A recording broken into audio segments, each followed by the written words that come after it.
If you would, join me in the pledge, please. Pledge allegiance to the flag of the United States of America, and to the republic for which it stands, one nation, under God, indivisible, with liberty and justice for all. Okay.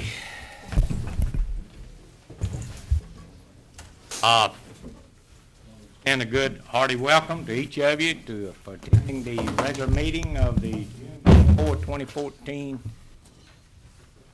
Cook County Board of County Commissioners. If anyone has any business before the board, you will be recognized. You will be given time.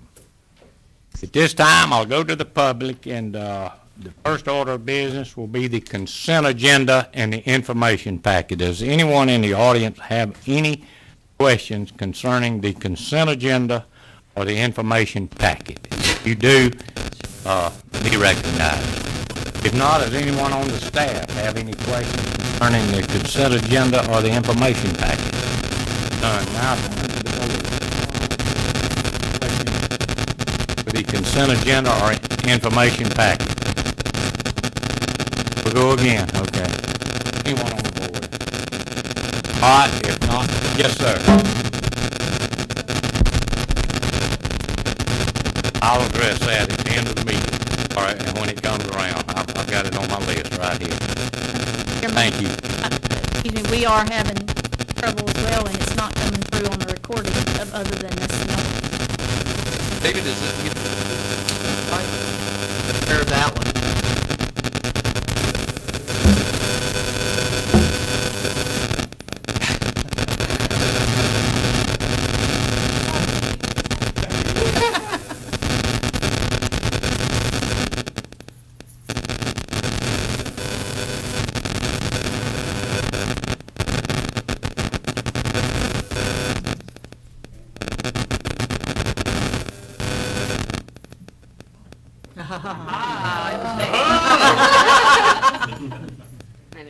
I win. Thank you. Probably too close to this thing. Thank you, Mr. Richardson. I didn't touch it. Turn it off. Just turn it.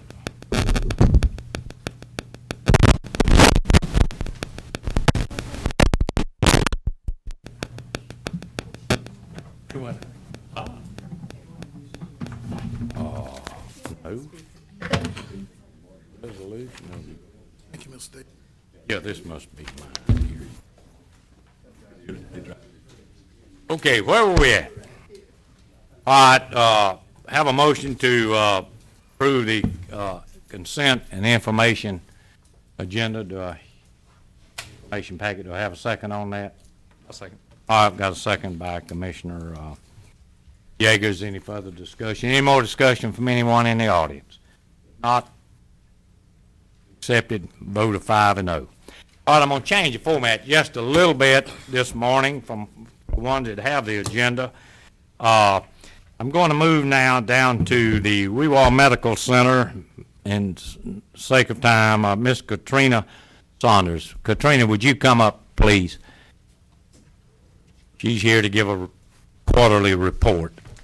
Good morning. Thank you for the time. Thank you. Thank you. I gave each one of you a copy of our patient demographics for the 2013 annual year. If you have any questions on those, feel free to call me. The main thing I wanted to let you know is that we've had an 18% increase in the services that we've been able to provide to the community. Our patient demographics seem to be changing a little bit in that we have less uninsured patients and more patients with Medicaid and Medicare. So which means that people in the community have a little bit more access to primary care and other health services as they need it. We also did provide $145,434 worth of services to the uninsured this year. And as one of your federally qualified health care centers for Gulf County, we were able to waive the annual Medicare deductible for a savings of $37,338 to our patients. But I would like to stress that with that 18% increase in services, that we remain committed to our same-day scheduling. we are accepting new patients and are seeing a nice increase in the number of new patients into the center. So those services are available for everyone who needs them. Also, the second item that I need to let you know about is August the 1st is our annual health fair. We last year had over 180 community members participate. We'll have vendors there to do health screenings, as well as we'll have school supplies and backpacks for approximately 350 children. What we did last year, since we only had 180 families come through the center, is after that we took the rest of the backpacks over when Weewahitchka Elementary School had their back-to-school night and passed them out there, and then had some as kids came into the center. So I did give you a flyer for the health fair as well, if if you have the opportunity to share that. During the month of July, we'll be doing a lot of outreach through the newspaper and through a mailer into the community, just to remind everyone that we're having the health fair and that we have services to provide to the community. Okay, thank you. Thank you, Ms. Saunders. May I, Mr. Chairman? Yes, sir. Question? Yeah, no, you're fine. I just want you to know I appreciate the quarterly report that you come and give to us. It kind of lets me know where we're at on that side of it. But where I'm going at with this would be really nice, gentlemen, if we could get this report from the health department in Weewah. I mean, I get out on the street and I hear this talk and I hear that talk. I really don't know where we're at with that health department up there. So, I just wanted to put that out there. It would let us know where we're at with the health department there in Weewah. I don't know what it's doing, but I appreciate this from you. Okay, thank you. Thank you. Next is Miss Kimber Dean with the Resource Gulf Coast. Is she here? I don't see her, but I'll get over her. All right. Next, we're going to call our special counsel, Mr. Michael Spellman, Sniffen and Spellman. This will do with our countywide voting issue, and hopefully this won't have any technical difficulties with our sound system. Michael, welcome, and people want a good update on this and where we've been, where we're at, and what lies in the future for us. So you have the floor. Thank you, Mr. Chairman. Good morning, Commissioners, and thank you for the opportunity to be here this morning. As you know, over the past several months, I've been working with your county attorney and staff and two experts completing two goals. First, to analyze the county's census and election data to determine whether the county has, among its population, a sufficiently large and geographically compact minority group which could constitute a majority in a single-member district. And second, the extent to which this county must count its prison population when determining the size of its single-member districts. Ultimately, my analysis and recommendations will bear on whether the consent decree, which established single-member district voting in 1986, is still viable, or is subject to being altered, amended, or completely vacated by the federal court that still has jurisdiction over it. But to get there, I would like to quickly review some basic and fundamental issues. The first fundamental issue starts with the mandate found in the Florida Constitution, which requires the county following each decennial census to redraw district boundaries in a manner which evenly divides the population contained within each district as close as reasonably practicable. This is to preserve the doctrine of one person, one vote, and to avoid claims of violations of the equal protection provisions of both the United States and Florida constitutions by any arguably disenfranchised voter. Florida statutes then are what put the constitutional mandate into play, and they provide that the Board of County Commissioners shall from time to time fix the boundaries of the districts so as to keep them as nearly in proportion as possible, provided that the changes made in the boundaries shall only be made in odd-numbered years. This timing element is for practical purposes to avoid conflict with the process of qualifying and for running for office in newly established districts. I'm sure your supervisor of elections also appreciates that it's only done in odd-numbered years. And while districts do not have to be identical in the population, they generally have to be in a variance that is lower than 10%, plus or minus. 10% is kind of the benchmark that if it's over or under, it raises a red flag and can be subject to legal challenge. The county has discretion in adjusting its district boundaries, but they are to be drawn as contiguously with as equal a population as practical.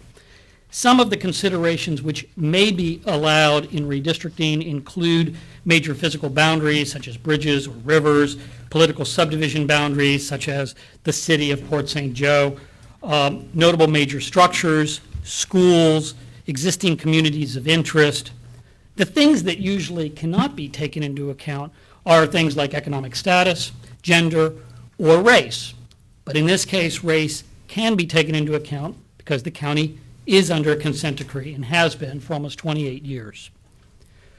Following the 2010 census, in 2011, this commission adopted a redistricting plan which revised the boundaries in 2 districts, but did not in any manner alter the boundaries of the district from which a minority commissioner has been elected since the entry of the consent decree in 1986.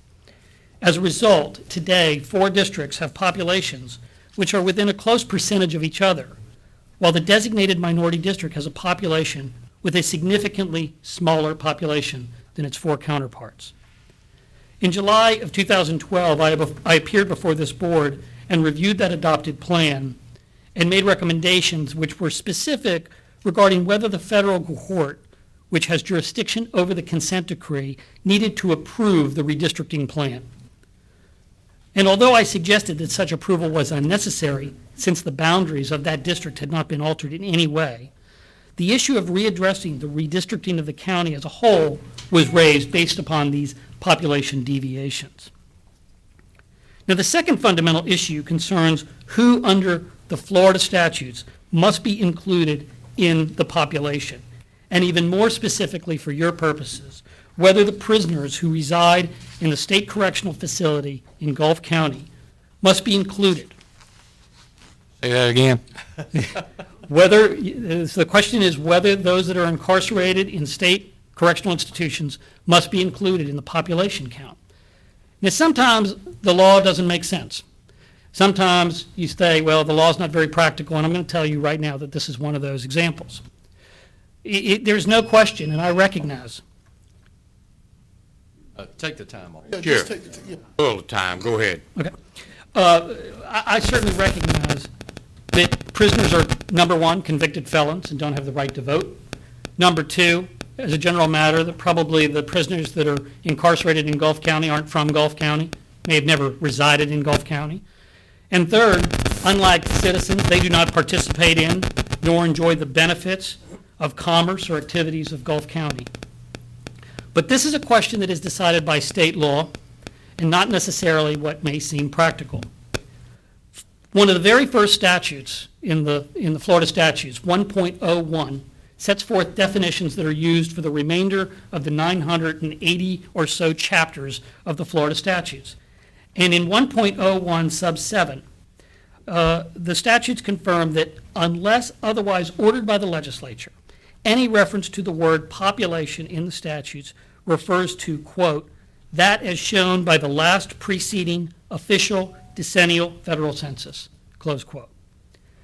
The federal census, in turn, is the benchmark, and it includes prisoners in its count. So when it takes a snapshot, it includes persons that are incarcerated. So therefore, under Florida law, prisoners must be counted for the purposes of redistricting. There is no exception in the redistricting statutes that population has a different definition. And I will tell you that this issue has come up in other states, most recently in Texas, where it was a very similar situation. And the court said, look, if you want to change that, you go to the legislature. We enforce the laws as they are written. This is an unambiguous law, and I am here to tell you that this is the same situation you find yourself in. The Florida, while there's no court opinion directly on this, the Florida Attorney General's office issued an advisory opinion on this specific issue on counting inmates in redistricting and opined that you had to follow the statute. Since that opinion, the legislature has never amended the statute. It has not created an exception for redistricting. No court has ruled that the statute is unconstitutional. So I'm boiling this all down to tell you that what the law says is that you must count these prisoners for your population.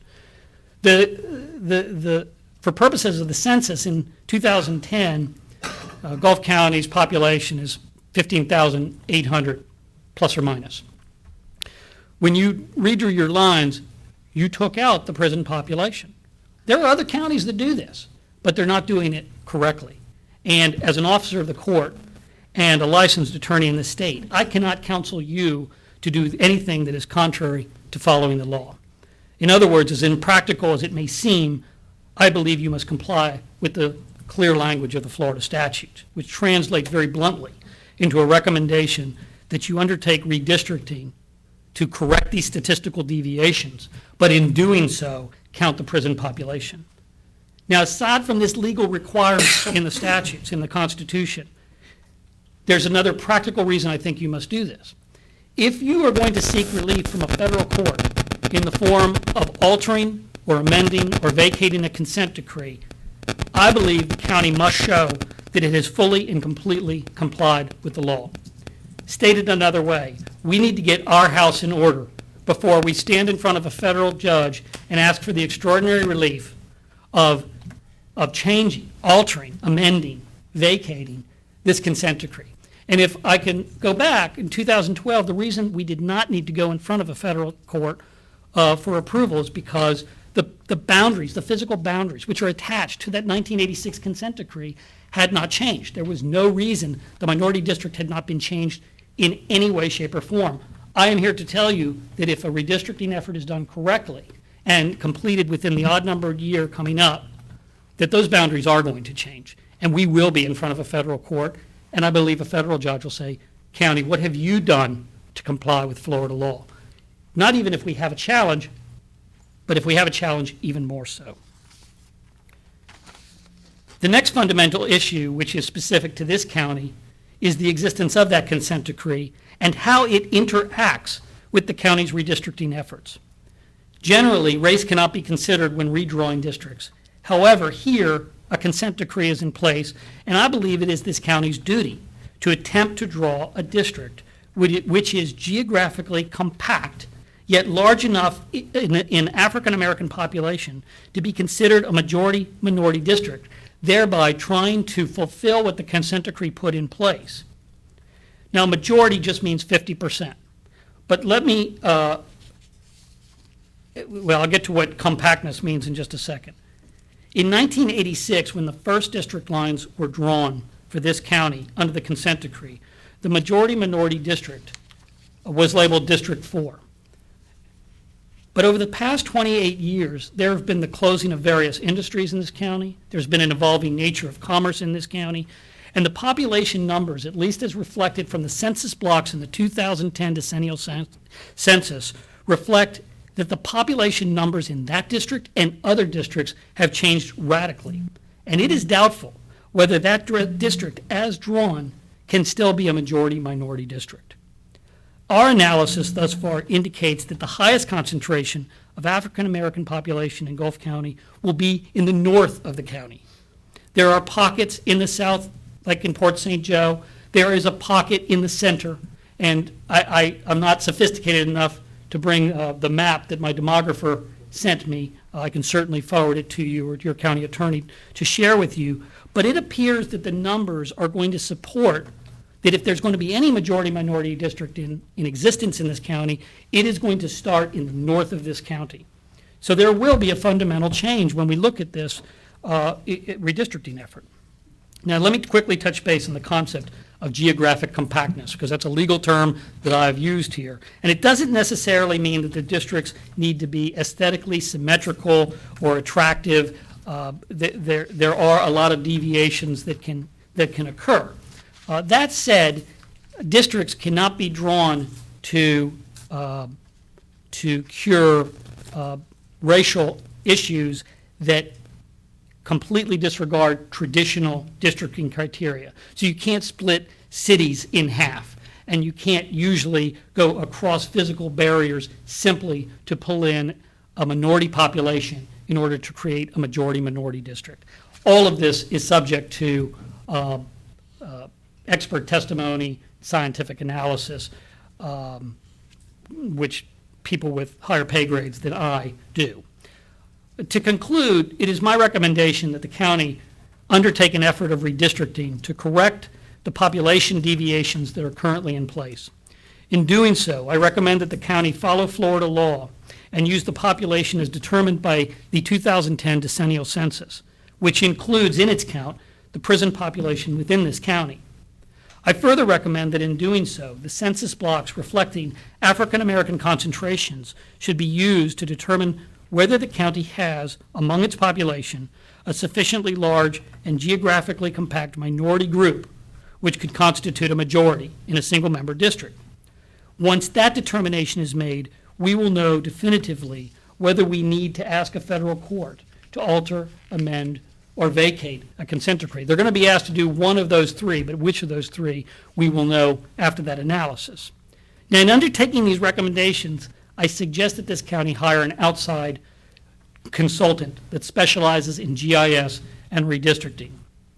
I am not prepared today to give you a cost estimate for such a consultant. I will be happy to report back to this commission or work with this commission and your attorney in developing an RFQ in order to look at those numbers. With respect to the outside consultant, I understand from your county attorney that the county recently hired a GIS specialist. I am confident that this person is well qualified in GIS. Let me stress that I still believe that an outside consultant needs to be brought in. We need a firm that not only specializes in GIS but also redistricting. But more importantly, the county needs someone from the outside to avoid any appearance of bias or being subject to influence or just being employed by the same body that it is making a recommendation on behalf of. As an analogy, in other work I do, I represent police officers that are involved in civil rights cases. And there may be a use of force question, and I may have a trainer in the same law enforcement agency that is the best trainer on use of force there is. But he can never be my expert witness because at the end of the day, he works for the exact same municipality or sheriff's office that I am representing. The last thing I'll say is what the timeline is here. This exercise must be completed by the last day of an odd-numbered year. Now, I'm here, and it's June 2014, so we're roughly 18 months away from that. Nothing stops you from right now going out and getting or budgeting for a GIS consultant and getting at least the data mining working. And the reason I think early is better is that when you do file with a federal court, whether it is to amend the consent decree, alter it, or completely vacate it, that adds an additional, let's say, 6 months. It gives time for response. It may give time for other parties to intervene. There is no prediction as to what might happen in front of a federal court.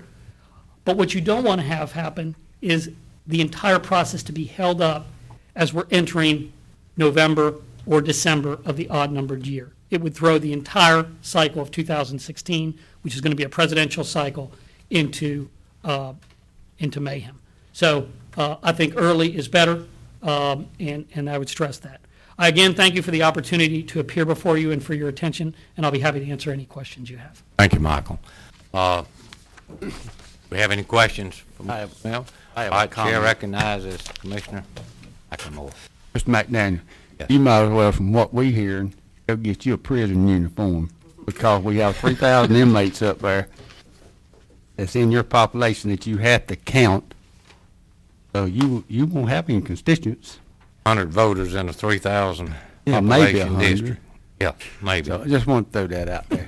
Mr. Chairman? Yes, recognize Michael, over here. has there been any effort on any community or any county or any lobbying firm to change this particular part of the law with the legislature? Not to my knowledge, Commissioner.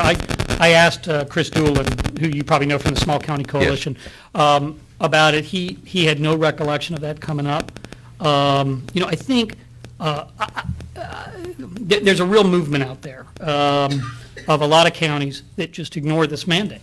And, ignoring the mandate is fine, except we have to go in front of a federal court. So it changes our paradigm, to me, completely, because we're going in asking for extraordinary relief, and I think the first question is, well, how do you count your numbers? Do you count them pursuant to state law? And I think it's an easy way to pull the carpet out from under us. So I think if we're going to get in front of a federal court, we've got to do this the right way, whether we like it or not, whether it seems to make sense or not.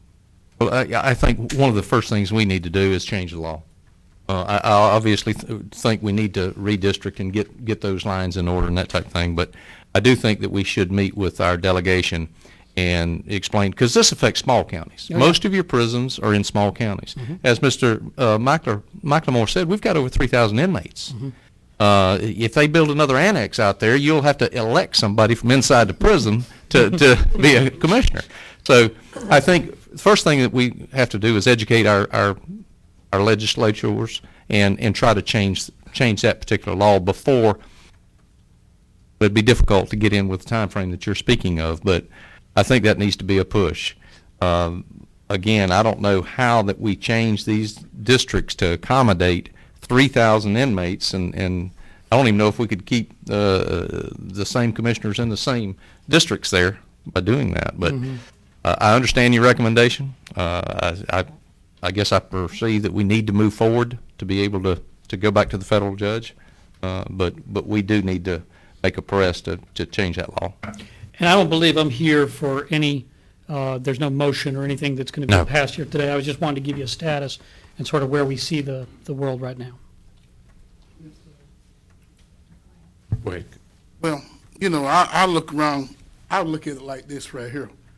I don't believe in working on something don't need to be fixed. Right now, I think we just spinning our wheels, spending unnecessary money. This is a lot of money we're going to have to spend to try to make this happen. Right now, you got in our prison system right now, the majority of the people out there is nonviolent. But they locked up. That's what the law said. They got to be locked up. So, I mean, I don't see nothing wrong with the system that we got. Some do see something wrong with it. Right now, you got commissioners who don't even go in my district.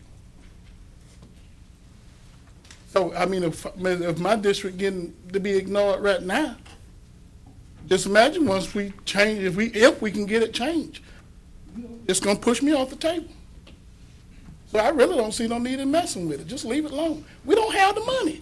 Every time we talk about doing something, we got to either throw in a special tax to raise some more money from the peoples or do something to come up with money. We can't even take care of the things we need to take care of. And we started spending unnecessary money. And if we go further in the system, we're going to have to call on what they call more professional services. And when you call on more professional services, guess what they got coming with them? A nice paycheck. And we got to pay it. The taxpayers got to pay it.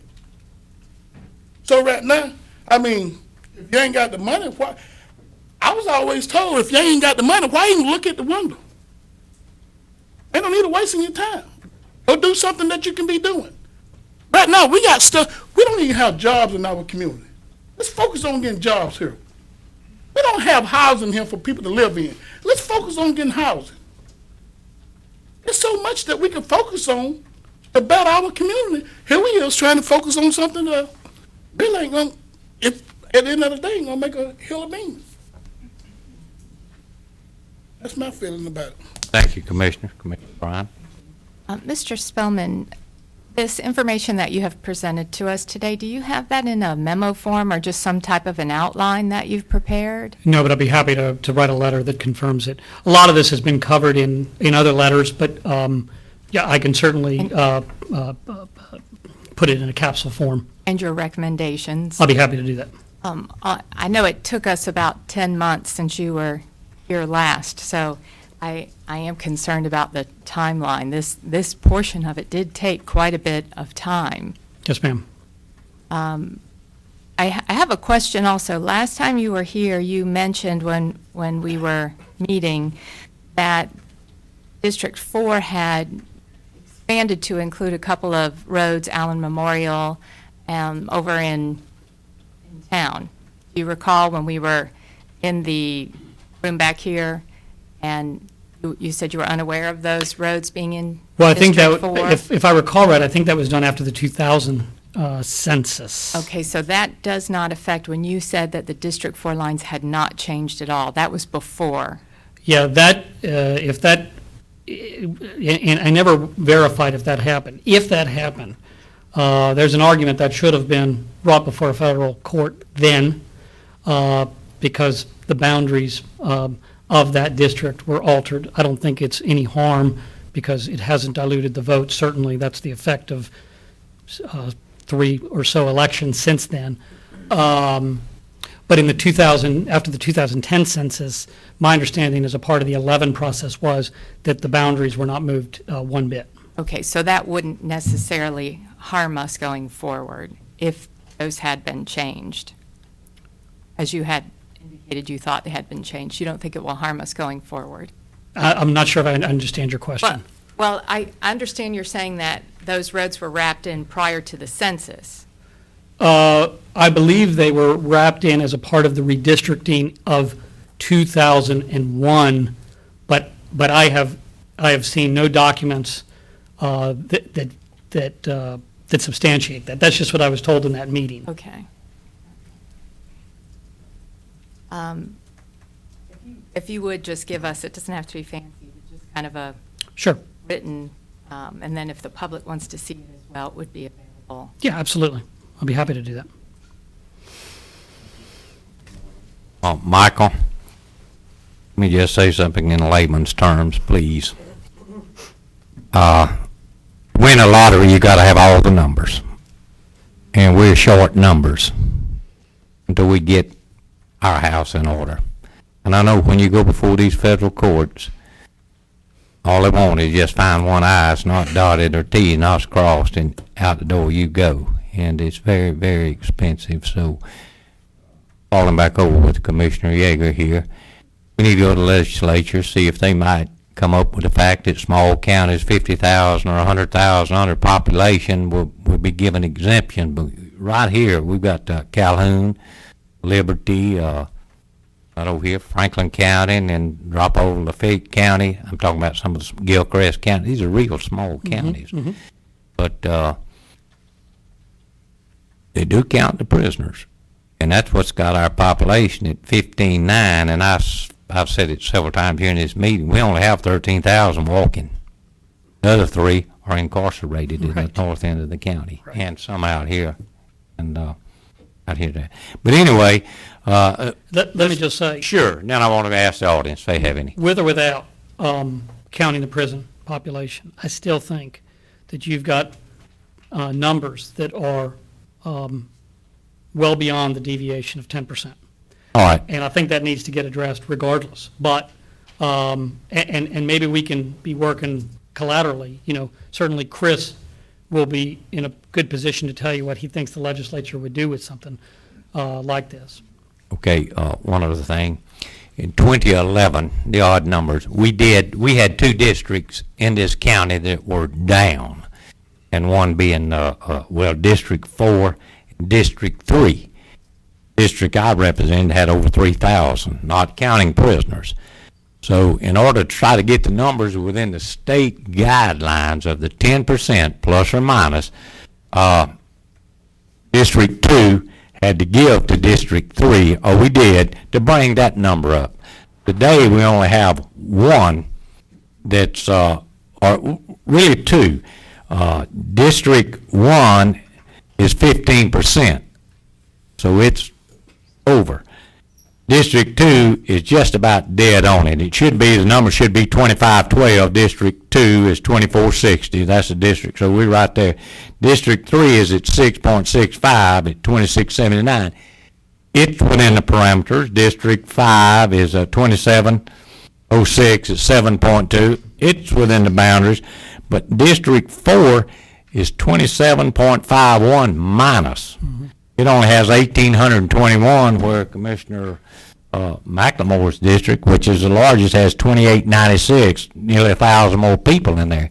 So the people could say, these 1,000 could say, we're not getting representation. You mentioned that earlier about if it would be contested, some individual could contest these numbers. So what you're saying basically is we need to get our numbers in order I believe that's right. before you go any further. Any further. And with the commissioner, what Commissioner Yeager said, through the legislature, because did I understand you correctly, said it says you must, you will, you shall, the prisoners, and what was that, 101, Florida statute 1.01 something? Sub 7, yeah, you, in using population, you use the last federal decennial census. Okay, And and so like a state, I believe Maryland is a state that has gone and amended its statutes to specifically exclude prisoners. There are Okay. different states across the country that have done this. Florida is not one of them. we need to go there. All right. Mr. Chairman, I have one Yeah, more sure. comment. Well, Commissioner? one thing I just want to say, and kind of also in response to Commissioner Smiley, is we should be in all districts. I agree with you. 3 commissioners on this board have, including myself, have run on the platform of promoting countywide voting. And I think even in this type of a situation, if we had countywide voting, we would be answerable to all voters in the county. And I want the people out there watching on television to understand that if we had countywide voting, you would still have a commissioner in your district, but you would get to vote for 5 commissioners and not 1. And I believe that that would resolve a lot of these issues, even if we have to deal with the prison population, because you have to be responsive to all voters, even though your focus may be on the issues in one district that you would bring forward. You still would have to be concerned with the entire county. And I think that would solve a lot of these issues that come up in moving the boundary lines. And we should all be in your district, Commissioner Smiley. The folks in your district should be able to vote for all 5 of us. I think that's an important point that you've made. Okay. I just want to point out something here. Throughout the whole county, I look at all 5 districts. District 4 lost the paper mill, better 1,000 workers. District 4 lost Arizona Chemical, 300, 400 workers. District 4 lost the railroad. District 4 lost the wastewater treatment plant. District 4 lost part of the telephone company. District 4 lost the coal company. District 4 lost basic. In other words, guys, what I'm sitting here saying, District 4 is the only one that lost something. So let's do something to fix what they lost. People had no other choice but to leave District 4. All the jobs, I just named all the jobs. In 17 years, we ain't had one job to replace what we lost. 17 years. So drawing the line ain't gonna fix nothing, and it ain't gonna put food on the table, and it ain't gonna pay the rent. We need to worry about jobs. I guarantee you get jobs, people put money in your pocket, they'll quit talking about the lines. We need jobs. So if we're going to focus on something, if we're going to put money on something, let's focus on jobs. District 4 have lost everything. The backbone of District 4 left. We lost the box plant. That's another 500 workers. So now if you take what I just said that we have lost, subtract it from the numbers that you got in my, there it go right there. It's simple, very simple. Let's focus on jobs. Instead of trying to manipulate the voting system where certain people can be elected. It's like this. This is the way it worked. It worked fine in my book. I do not go along with countywide voting. Countywide voting was put here for a reason. And just like you said, somebody who put it here get paid a lot more money than I get paid to make that decision. That's the decision they made. So instead of trying to take back decisions that they made, why don't we fix the problems that we got going on within ourselves? Now that's what we need to focus on. You want to talk to the legislation? Let's talk to them about getting some money down here. Let's get that ship, that port open, so we can start making money. This little county was considered at one time one of the highest paid in the state of Florida, but then we was one of the smallest. But now we at the bottom of the totem pole. Redrawing lines don't put food on the table. It don't put money in your pocket. I leave that right there. I'm gonna go to the audience, and we're through up here. I'm not gonna recognize any more from the board. Is anyone in the audience? Anyone in the audience?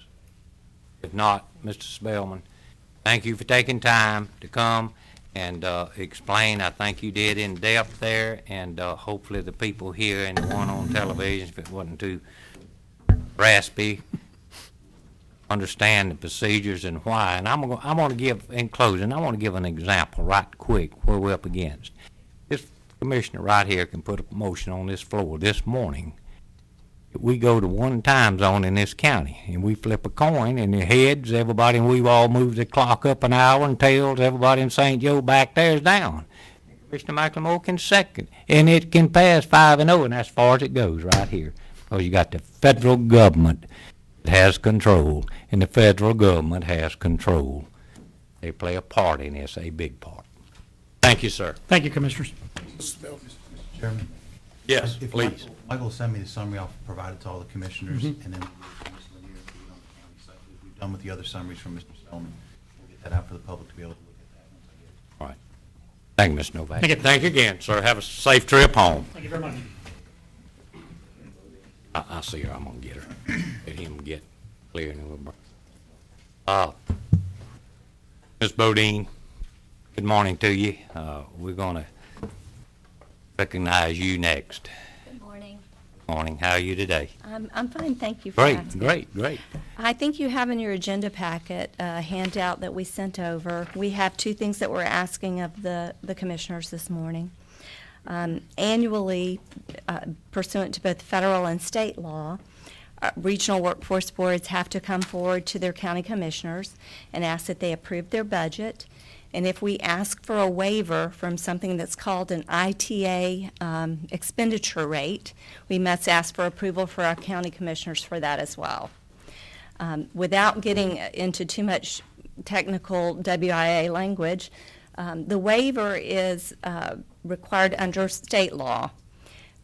2 years ago, the state legislature added a new restriction to our funds requiring that half of our Workforce Investment Act dollars be set aside for training of participants that are eligible. Our board believes in training. We're strong believers of that. We believe that people who get certifications make a better wage when they go to work. However, but by limiting those funds, it really affects the way that we spend money on other things that we have to provide, rents that we have to pay to be in place, to have buildings to provide services, salaries that we have to pay people. So we can't control how many people come forward and request training, and lots of things impact that. When the economy's bad, people want to go into training. When the economy starts to get better, not so much. They go to work. If we have a disaster in the area, that affects how many people go into training. So the number of people who request training is clearly out of our control. So it makes it difficult for us to manage this 50% requirement that the state put on us. I will tell you, for the past 2 years, you've given us your approval to have the waiver so that we are spending less than 50% on training. But in both years, we actually were able to spend 50% on training. We really asked for this to be conservative. We are very concerned that we may not meet the goal, even though we're trying to meet the goal. If we don't meet the goal, the next year, whatever percentage we missed the goal by without a waiver becomes our new goal. So if we missed it by 10% the next year, we would be required to spend 60% of our funds. So we feel like the most cautious and conservative thing to do is to ask for the waiver, but strive to hit the 50%. And so that's what we've been doing, and that's the path that we're continuing on this year. We've provided some detail here about our budget without, going into enormous detail. I do have my finance director here, Deb Blair. And if you have any questions about the budget, she'll probably answer them. But those are the two things that we're seeking your approval on this morning, our budget, as well as the waiver to request down to 35% expenditures for individual training accounts. Mr. Chairman, I'll put that in the form of a motion to approve those two requests. And also, with that, Kim, you've been here a long time. We certainly trust your management of all this whole system. If any of y'all have been involved with Kim at all, you know she's very professional, and that's why she's been there so long, and I hope she stays there until she retires. She does a fantastic job. But I'll put that in form of a motion to approve All right. those two requests. I second. All right, we have a motion by Commissioner Yeager, second by Commissioner Smiley. Chairman, Discussion on I thought there were 3 items you requested. No, sir, I think just the budget and the waiver at Just this two. time. Yeah, just the Yes, two. sir. All right, any further discussion on this? Kim, I just Sure. want to throw out a shout out to you and your guys that's working at the Recreation Center, the program that y'all are putting on out there with all the kids. I mean, you got, I mean, it's more kids than I can really count, and the kids is really enjoying themselves and different activities that you got the kids is doing, for instance, swimming classes and the computer lab.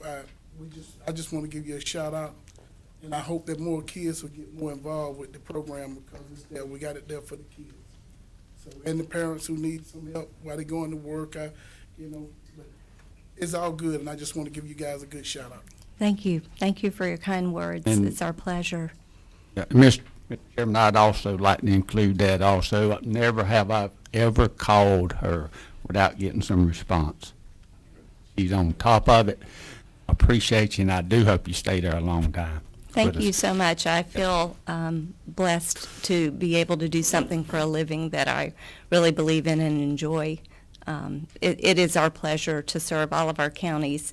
I can tell you we're serving about 120 hot meals a day over in the gym every day, 90 kids. It's I call it managed chaos, but it's good stuff. And thank you for your support and everything that you do to support us. We couldn't do it without you. Okay, before I call for the vote, anyone in the audience, any questions for Ms. Bodine here? Any questions on this program that she has? If not, any further discussion from the board? Any opposition to the motion? Motion passed 5-0. Thank you so much. Thank you, Kim. Come back, see us. I will. Thank you. All right, now, get seated. We'll go to county staff. Mrs. Roberts, anything before the board this morning? Madam Clerk, anything before the board? No, sir, Mr. Chairman. Thank you. Mrs. Herring? No, sir. Ms. Lanier? Yes, Mr. Chairman, just a Thank couple you. of items. First, each of you have in front of you a letter to Alyssa Lotane for the Bureau of Historic Preservation. This is a request from the City of Port St. Joe for the board's concurrence for the placement of the lighthouse for the grant award for the board's consideration. I thought we've already done all this. I mean, they just, This is the letter requested for the release of funds, I oh, for the believe. release of funds? Okay, so moved, Mr. Chair. We've. Okay, we have a motion by Commissioner Yeager, release of the funds. Do I hear a second? I have a second. We have a second by Commissioner Bryan. Other discussion from any board members? Any discussion from the audience? Any input from the audience? Not? Is there any opposition? No opposition, motion passed 5-0. Mr. Chairman, my only other item is I have 3 invoices here. We're still, I think we have finally gotten our contract with UniFirst. I have 3 invoices that missed the consent agenda. They are for the previous uniforms prior to the issue of the new uniforms per the new contract. And so if I could get the board to just approve the payment of these 3 invoices that didn't get into consent. They're just the normal prices that we were being used prior to this contract being issued. We've gotten the new uniforms issued. The new pricing has begun, so the board will not have to vote on these invoices going forward. But these Just on are, these 3. these 3 are, should be hopefully the last 3 that I'll need the board's vote on prior to that new contract price. So move. Okay, motion by Commissioner Smiley, second by Commissioner McLemore. Madam Clerk, any question on these three? No, sir. Thank you. All right, any further discussion on this? Proving needs, any from the audience? Any opposition? No opposition, motion passed 5-0.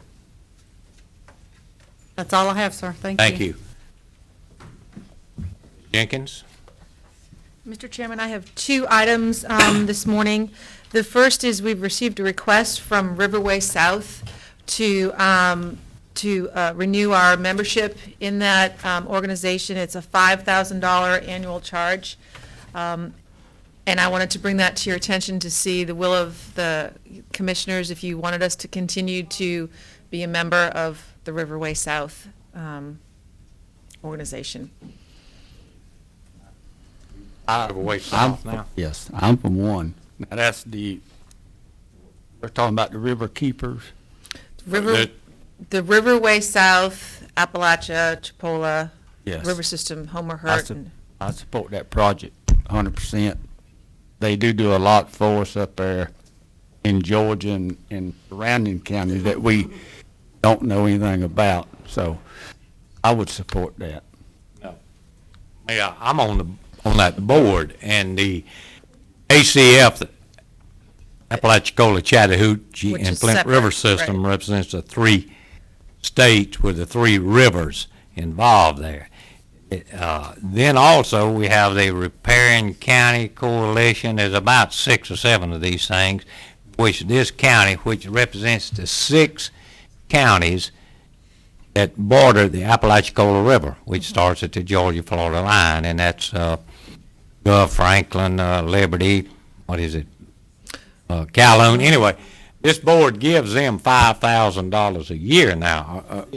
No, this is, Mr. Chairman, the board normally does pay that $5,000 out of the board's budget. and So I'm that's for these confused as 6 to- counties, these riparian counties, to help fight with ACF. Correct. You got ACF here, and then it's branched off.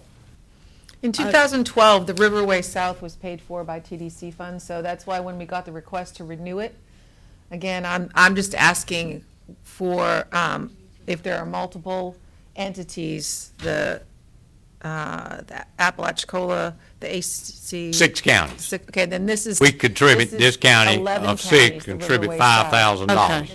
Right, so there's 2 different entities, and I was just Okay. questioning, do you want the county to be Fund One and the TDC to be member of the other one? I just was asking at your will how you'd like for me to proceed.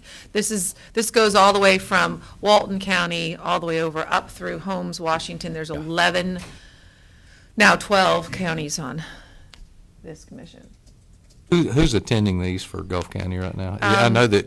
Kelly seemed like Jackson is we asked- the, yeah. is I'm the- not on this one. Kelly Jackson is our designee. I was on it, I handed over to her. It's a monthly meeting in other counties that we travel to. And I just didn't know if there was duplication because there's multiple entities, or how I should proceed with this. We did not have a $5,000 cost last year. The last one was issued in May 2nd of 2012 through TDC funds. If you don't mind, Mr. Chair, can we table this and get some type of clarification? Because I don't want to just approve a $5,000 to this particular organization when I don't know exactly what they're doing. TDC, and you're correct there. We need to look, because I don't sit on that. I sit on the other 3, but I don't sit on this one. Okay. Yeah, can I let's make a motion do to that, table, all and let's right. find out some more things on Okay, this? all right, we got a motion by Commissioner Yeager. We got a second by Commissioner Bryan. Is there any more discussion? Any of the boards, any input from do you have anything? So I will respond back to them that we will not be able to give them a notice of commitment. They want it by July 1 because we'll have to wait. Well, they Okay. can we can Okay. waiver, I know them, they Okay. can, all right, we have a motion, any input from the audience? Let's get, any opposition? I'd just like to ask, and try to find out, what do they do for us? I mean, I'm just out there in left field. I know we have this one group, Well, it's Mr. the South, yeah, I'm McDaniel sits in. I know pretty much what they do, but it's other group that you're telling me about, I'm just not sure what they do for us. And that's a really good question, Commissioner McLemore. Not a lot from where I sit. However, I don't want to be remiss in saying that they're not doing anything for the northern end of the county. We had a recent FAM trip that wasn't the way that, the time that we had to put in to help with that, to go to the meetings. I personally have not seen huge benefit for tourism in Gulf County. However, that there's more than just those entities. If they're lobbying and they're helping with other with other issues that you all may see important, we're more than happy to attend. But my opinion is if there's $5,000, could we spend it in a different manner that would better affect us? Gulf County. But I didn't want to that's why I'm bringing it to your attention, and I can get more data and do at the next meeting. They just are wanting a commitment by July 1, and Yeah, let's just table it and do some more research on it, Ms. Jenkins, if Okay. you would, and let the board know. at the next meeting. Main thing is benefit. What do they do know. for us? That's the thing to get. Well, and with there being multiple entities, I didn't know, if how much crossover there was. Mr. Chairman, we're- maybe you and I can talk a little bit more I don't about. want to venture out too far here. ACF and the Apalachicola riparian counties, we're fighting a water war. You got Right. South Georgia, Florida, and South Alabama's fighting North Georgia. But we're about water. And, getting the flow. This is about promoting, I think they wanted to go over and name whole- the Apalachicola River, some Blue Way. I The don't Blue know, Way and it's community and promoting their- the and- Walton right. County. The Walton County is not part of the ACF. Right. Or the Apalachicola riparian counties. Okay. Okay, so well, I'll do my due diligence, and then the next meeting, report all back right, to let y'all. us get this motion cleared up. There's a motion on the floor, second. Nothing from the audience to table this. Any opposition to table this? Not, we table 5-0. Next. Lastly, I'm requesting permission to work with Mr. Novak on an issue that seems to be coming up with, particularly at the Welcome Center and some of our parks, with parking overnight or leaving big trucks with boat trailers at the Welcome Center and in some of our other parks. State Statute 715.07 allows us to work together and put appropriate signage stating that, what the parking lots are used for, about overnight parking and violations of being towed. We have some instances where, particularly now during season at the Welcome Center, people are parking, even though there's signage, it's not appropriate based on the state statute, and it's impeding our business, blocking our parking spots. Right now, with staff and with our vehicles, we're taking up the back end of the Welcome Center parking lot. We've had some instances in Cape Palms where contractors have left big pieces of equipment.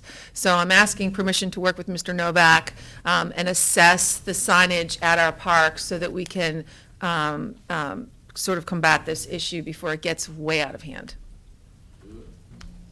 Okay. I think for the north end of the county now, we already have something in place on that, because I don't have a problem at Gaskin Park, I don't have a problem at Land's Landing, or, Willis Landing, so I think there's something already in place for all of that. The verbiage on some of the signage does not follow the correct verbiage that needs to be based on the state See, statute. you could have city ordinances. You're in the city. Go. My land is, Now we do have a little issue there at White City pretty White City. regularly, about boats pulling up there and Yes. hooking up to Cape power for Palms. 3 or 4 days and this and that, and Salinas. which we work through those. Okay. Mr. Chairman, we're going to take an inventory of what signs are out there on the county parks. All right. We'll compare them. We'll get the uniform language if they're old or outdated, and Jennifer and the TDC will come back to you all with a recommendation, as they have back in September of last year about other signage in the county. And with the commission's approval, then we'll get something uniform out there for everyone, so it's the same. Good deal. Okay, thank All you. right. Okay. Thank you, Jennifer. Daniel? Have anything for Larry? No, sir. Ms. Carthen? Nothing, All right.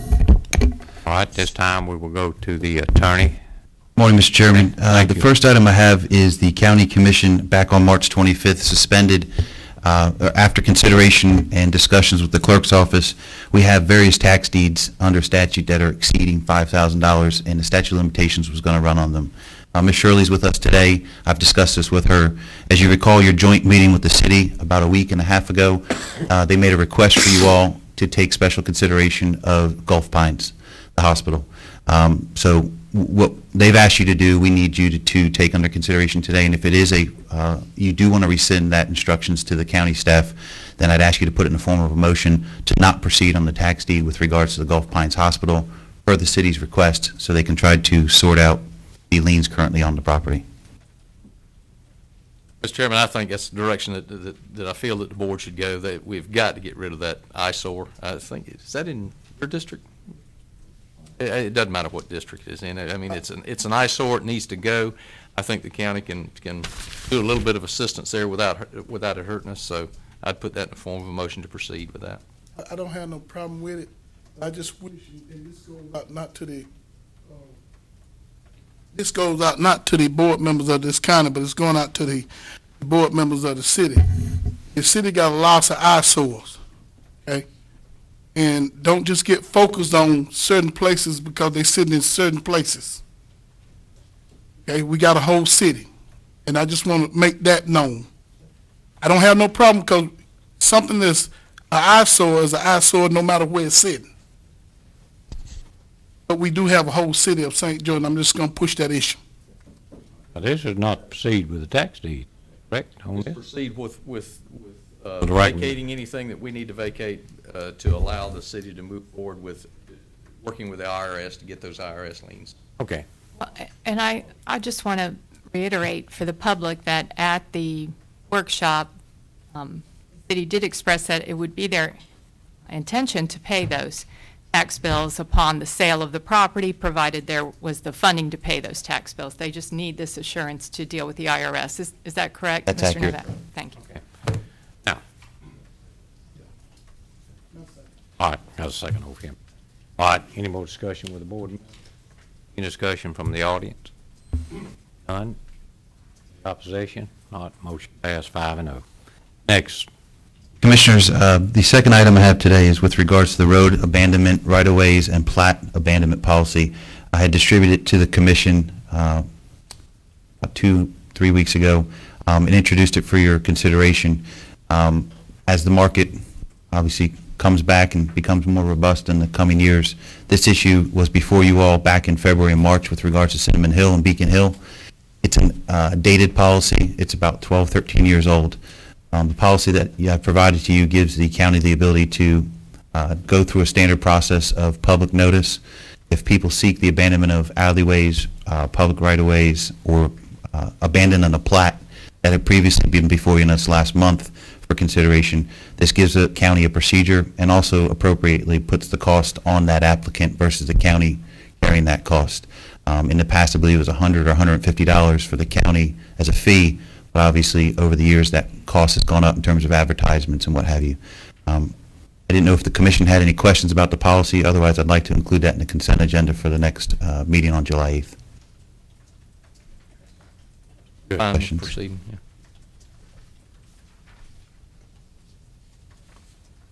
Commissioners, the next item, you've seen some circulation from the TDC in our chamber and in the community, some articles about the beach driving.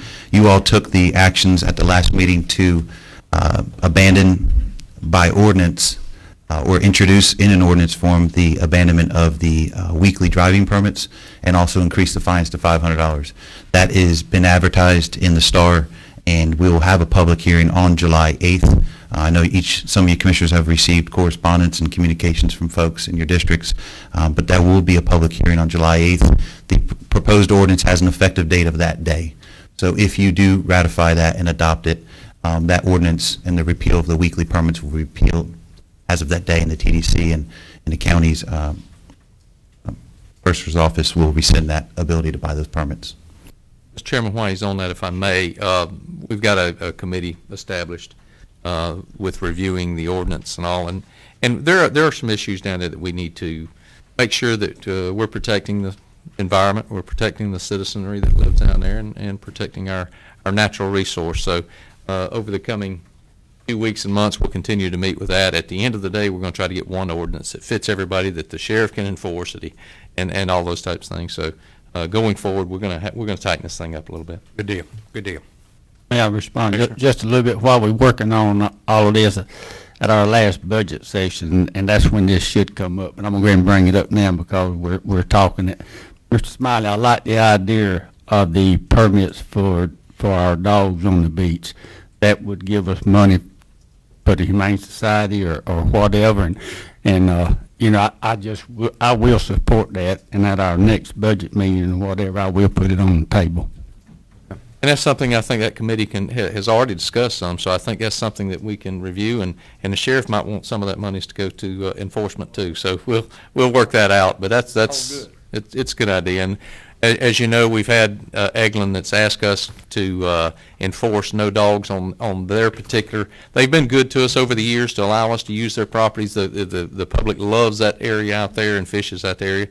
And if we have an ordinance, something like this, it may even help later on down the road that they could continue to use that beach for leash dogs also. So yeah, we'll see.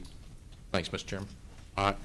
Counselor? Mr. Chairman, at your last meeting, Commissioner Yeager had introduced a proposal for the resolution to have the county adopt the national motto of "In God We Trust," and you all approved the authoring and introduction of a resolution. In front of each of you on your dais, you have a copy of the resolution. Similar resolutions have been adopted by 356 cities and counties around the country. And with your permission, I'll read the brief resolution. Please. Gulf County Board of County Commissioners, a resolution of Gulf County, State of Florida, supporting the display of the national motto "In God We Trust" in the Gulf County Commission Chamber and a prominent location at the Gulf County Commission Administration Building. Whereas "In God We Trust" became United States national motto on July 30th, 1956, and shortly after our nation led the world through the trauma of World War II, and whereas the words have been used on U.S. currency since 1864, and whereas the same inspiring slogan is engraved above the entrance to the Senate chamber, as well as the Speaker's dais in the House of Representatives, and whereas in both war and peace, these words have a profound source of strength and guidance to many generations of Americans. Whereas Gulf County desires to display this patriotic motto in the Commission chambers as a way to solemnize public occasions and express confidence in our society. Now therefore be it resolved, the County Commission of Gulf County does hereby resolve as follows, that the County Commission of the County of Gulf in the State of Florida does hereby determine that the historic and patriotic words of our national motto, "In God We Trust," shall be permanently and prominently displayed in the Gulf Commission chambers in Gulf County, Florida. Section 2, that the county clerk shall certify the passage and adoption of this resolution and enter it into the book and records of its resolution. Passed, approved, and adopted at the regular meeting today, June 24th, 2014. I've prepared it in such a way that each commissioner can enter their signature so that if it is proudly displayed in the chambers, each signature of the commission will be on it. So move to adopt this resolution and move forward with this All process. right, motion by Commissioner Yeager, second by Commissioner Bryan. Any further discussion with the board? Any discussion or input from the audience? No opposition, motion passed 5-0. Mr. Chairman, as an update, your Habitat Conservation Plan, we are awaiting the final signatures. The first service under the contract is an organizational meeting from your contractor, which we've tentatively scheduled with the Fish and Wildlife, both state and federal services. Upon them arriving, they'll meet with county staff and then begin the services under the contract of a kickoff meeting with the staff and develop the steering committee. Once they develop that as an organizational meeting in the coming week, they'll let us know, and then we'll publicly notice the meetings in the next month or two when we're going to invite the public to come provide their input as they start developing this habitat conservation plan. Any questions with regards to that? No, but everybody needs to pay attention to what Yes, sir. that's going to entail, because there'll be some rule changing. And Pat, you know, I've talked to you about this, so pay attention, all of us. Yeah. Commissioners, the next item I have is tied in with the TDC. Over the last few months, I believe we received a couple, at the most recent meetings, we've had comments and public comment that have come to the meeting discussing the signage throughout Gulf County on the beaches, on the Cape, Indian Pass, St. Joe Beach. I know each of you commissioners have all received some commentary and some input from the public as well. We've addressed it at the TDC meeting, Ms. Jenkins and her TDC council, as have I and the administrator. What I want to do today is just address some of the comments and the questions from the public. As you all know, the Cape is under an aquatic preserve. Cape Sandblast Beaches, Indian Pass, St. Joe Beach, it's a dynamic coastal community because we have different regulations throughout the county. Overriding all of that, obviously there's state statute that gives the county an inherent ability to protect our beaches, protect our shoreline, protect our natural vegetation in the dunes, and also the critical habitats that I just spoke to about the HCP. The county over the years has implemented various measures to do that. Educate the public, provide informational tools, the signs at your park entrances, the signs at your public entrances to the beach. And last September, the TDC had distributed proposed language to you all of signage language that would go up throughout the county. And that was approved. The TDC created those signs and have put them up. We've received comment with regards to placement, the height, how close they are to the dune vegetation lines. And the county, obviously, in this process is working through that. But with regards to the language on the signs, we've also received commentary from various members in the community. One in particular is obviously in St. Joe Beach with the dedication in Jan's Addition, which is the first phase. Historically, I believe it's over 35, 40 years ago. There's a dedication to the use and enjoyment of that beach access for those members that own property in the first phase of Jan's Addition. It's on public record. It's old language, but it is there, and it was a dedication. There's been questions as to what the county's intent or pursuit of putting those signs are on St. Joe Beach versus the Cape. And I've expressed to the people in the community that have asked me that it is, again, an informational tool that you all are honoring your obligations under statute. It's delegated down to you as the county commission to protect these beaches, and it certainly doesn't alter or change that dedication to those folks on St. Joe Beach. Those people have deeded entitlements in their title to their property. Those signs are there, obviously, for both residents and visitors, but it is your intent and efforts to try to protect those beaches throughout the entire county. It's a balance. As we go through this HCP process over the next year or two, that's a balance as well. Obviously, we have restrictions, critical habitats, visitors. We want to protect and show that we're making the efforts to protect these beaches. So those signs are solely for that. The question about the legality of us telling folks what they can and can't do, as I've spoken with the administrator, the county doesn't have a regulatory authority that goes out and monitors the dunes and the access through these dunes. We have one code enforcement officer. The state and the federal agencies may feel differently, and they also have the enforcement powers with regards to those beaches. But with regards to the signs, I just wanted to offer that to you. You've all had some comments with various constituents in your districts with regards to those signs, and it's a process that we're going through. I think they've modified some, moved some locations, lowered them so that they're not, I don't know what the word is, so bold and present when you're on the beach. It's almost as they fade into the dune line. So I think they're trying to find a compromise in an area where they're not an eyesore, if you will, but just a warning if you get too close to the dune lines that there are certain requirements and restrictions that we're looking for to everyone to uphold. Jennifer, I don't know if you have anything you want to add to that. Just in regard to the signs with the beach ambassadors out there, they're using the signs to reference and educate. In most, overall, people are very, very complimentary of the education, of the signs, where they are. You know, they may put a tent up and there would be a turtle nest. And so just to the interaction that we're having on a daily basis on the beach is helping tremendously. We had a meeting yesterday with the Turtle Patrol and some of the, some constituents and people out in Windmark Beach. There's nesting birds there, so we worked on a compromise. We'll put some signs out there. We'll also help, you know, when we clean and when we're out there, we'll be mindful of that. So it's an educational process, and that's really the sole purpose of it, for information. And that's what the ambassadors are out there doing. They're talking with people. We're getting as much trash off the beach. People are trying to help with that. We are hauling anywhere from 450 pounds to 800 pounds of trash a day, Lynn, you were right. And even that, we're starting to see people help. So that's really the main purpose of it all. And then being mindful of our protected species and our environment. And we'll adapt some of the language for even out on the Eglin property. So it's mindful of what's going on, but that was the sole purpose of them. And we did make them available to be printed for some of the homeowners associations without our logo if they wanted to print them. And we've had several requests for that. So I don't know what else to add, but I think that so far, just from looking at the daily sheets from the ambassadors and the calls that we're getting, overall, there's support. I can say in my district, it's unanimous support that, and Pat will confirm this, sometimes they want more signs than what we even put out, but Right. it's unanimous support. They want their area protected, and it's worked out well in my district.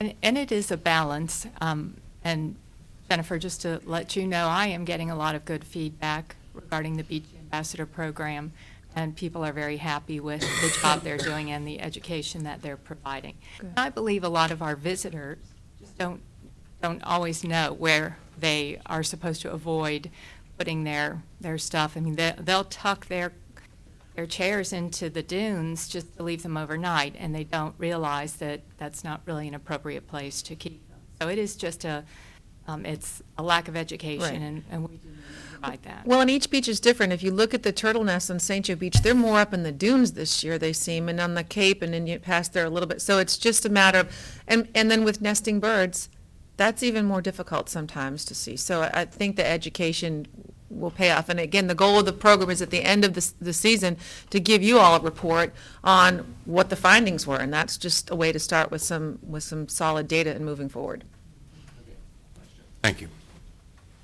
Mr. Attorney. Mr. Chairman, the Port Authority loan agreement, as you all know, we've reported, we had a joint meeting, or they extended a special invitation to you all to meet with them in the EOC 2 weeks ago on the status of the port and the Port St. Joe Port Authority. From that discussion, and you heard their report, I've since spoken with their counsel, Mr. Gibson, with regards to that loan agreement. They're meeting again on July 9th, and we had discussed what their proposals or path or offer to the county with regards to the loan agreement. As you all know, the first payment was due in May this year under the loan agreement, and for the next 7 years before it matures. So I will anticipate receiving something from Mr. Gibson, the Port Authority, after July 9th meeting, and then I will convey that to you all for ideally some kind of resolution to your loan agreement for the port. The other item I have, Commissioner Yeager's the DOT. And if I just, you want to do that now, or? Sure, we can do it while it's your turn. We'll go over here. I had well, obviously, a couple of weeks ago, I had a meeting with Secretary Prasad with DOT and our concerns, and Gulf County's concerns with the Gulf Coast Parkway and the alignment and what their recommendations were and that type of thing. It was a very good meeting. He told me to keep in touch with him and that they would be meeting with the Federal Highway folks. Well, I got a call last week while I was at the FACT conference from DOT, and what they would like is another resolution from us. And what we want to do is reiterate that 15 is the preferred route for Gulf County because it's further north. It keeps part of the parkway in Gulf County, part of it in Bay, and that's the preferred route. But they wanted me to give them an alternative also, so that when they spoke with the Federal Highway folks, they could give a good perspective of what the two counties thought and that type of thing. So I've asked the attorney to present this resolution. If you'd like, I can read it by title. Mr. Attorney, do I need to read all the whereases? There's quite a few. I mean, it'll give the public some information. I can do that. But It's to the commission, whatever. There is important information, and if you're going to support a second alternative alignment, so this commission can communicate to the public, I think it would be important. Okay. Because of the importance of the parkway.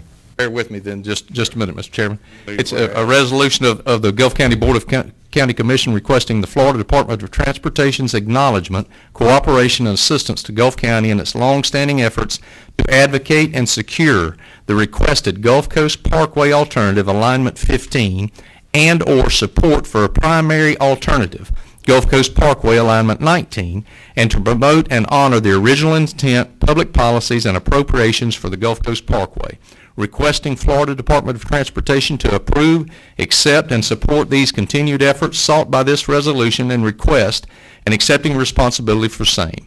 Whereas the Florida Department of Transportation has ongoing road improvement projects and grant funding being utilized throughout the state of Florida for the enhancements of its roadways and infrastructure, and whereas the Gulf County Board of County Commissioners has previously supported through unanimous resolution for the past decade its continuous and unwavering support of the DOT's proposed regional transportation system improvement known as the Gulf Coast Parkway. And whereas this commission, following years of extensive public hearings, public information campaigns, and the receipt of an overwhelming demand of its Gulf County constituents, has consistently requested and deemed most appropriate the original stated public policies, the adoption and implementation of Alternative Alignment 15, and whereas Gulf County and the implementation of the Gulf Coast Parkway has received support both on national and local levels, promoting the benefits to national security by creating US 98 bypass around, around Tyndall Air Force Base. And whereas the Gulf Coast Parkway was intended under the Transportation Outreach Program to promote and enhance transportation for economically disadvantaged counties such as Gulf County, and the Parkway development and planning was initiated by a $25 million earmark in the Safe, Accountable, Flexible, Efficient Transportation Equity Act. And whereas the Commission has expressed and deemed appropriate its continuing support for the past decade of the Parkway's development as an immediate means to stimulate Gulf County as an economically disadvantaged county and secure the financial support to promote economic growth through improved access to regional transportation routes. And whereas this commission has received the continued support and endorsement of the local and regional business community who remain dedicated to the recruitment and cultivation of new business and job growth in Gulf County and beyond. And whereas this commission has received the continued support and endorsement for the Parkway through the Appalachian Regional Planning Council and its Strategic Regional Policy Plan, as well as other state, regional, and local economic development agencies and their strategic planning. And whereas this commission supports the Parkway construction to improve the access between Gulf County enterprise zones along County Road 386 and US 98 and other major freight transportation routes to Bay County and US 231.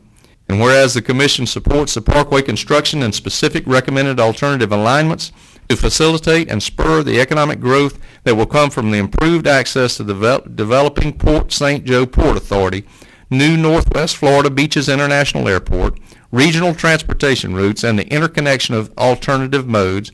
And whereas this commission supports the Parkway construction to promote and enhance direct routing to and from the tourists traveling US 231 to reach vacation and recreation opportunities in South Gulf County.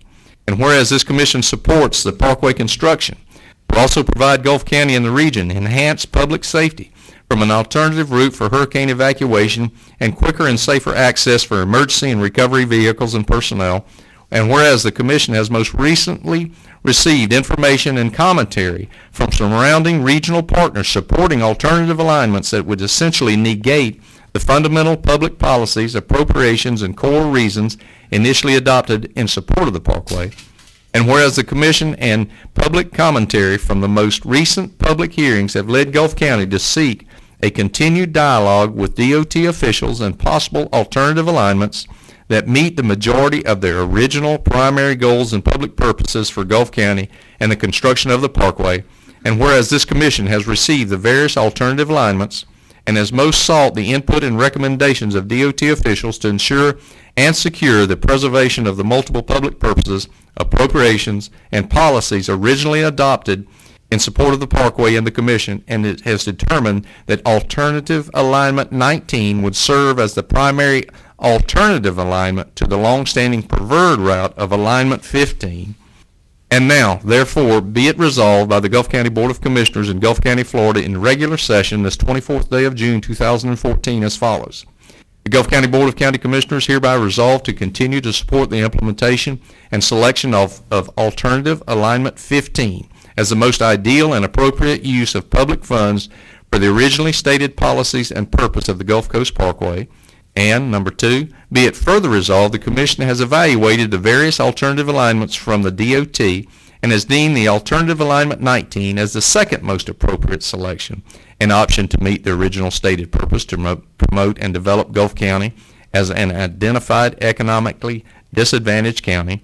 And be it further resolved, a copy of this fully adopted resolution from the Gulf County furnished to the Florida Department of Transportation for introduction, review, acceptance, and support, duly adopted this day, 2014.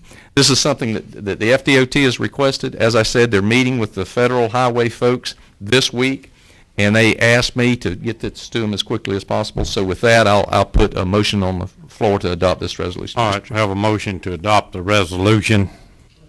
Got a second by Commissioner Smiley. Any discussion here with the board members? Any input or any discussion with the audience or opposition? Motion passes 5-0 for this resolution. All right, Mr. Counselor, we're back to you now. Nothing further, sir. Is that it? Yes, sir. All right. We can move along here. I don't know, you think we need to take, let's go ahead with county staff. Mr. Butler? Back on the Gulf Coast Parkway, had a conversation last week with Jackson County and Calhoun County. They would love to receive a request from Gulf County Board of Commissioners asking them to support a resolution in support of Route 15.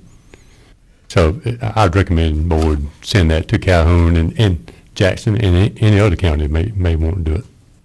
I would also like to have a discussion with Bay County because in talking with some of their commissioners, they're not in full support of 17 either. They think it needs the congested area down there. So I'll have a discussion with Bay County, but we can forward them a copy of this resolution. So yeah, I agree. We need to send this resolution to the surrounding counties. If we get a vote of the board, that way we can say the Gulf County Commission asked. So move, Mr. Chair. Motion here. Second. Any board discussion, any input from the audience? No opposition, 5-0. Mr. Chair, next item is, last board meeting, we talked about the possibility, or we're dealing with the Pace Foundation, and Mr. Rick Heyman's here. He had given me a phone call and look at the possibility of acquiring some home funds, HOME funds. There's a 5% local match needed. They're looking like a $6 million grant, and got a short fuse on the application deadline, like coming up at the end of this month. And Mr. Rick Heyman's here today, and he can better say it than I can, but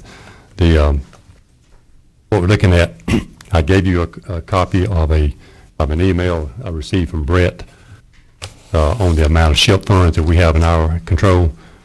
July 1st, we'll get our next allocation of SHIP funds.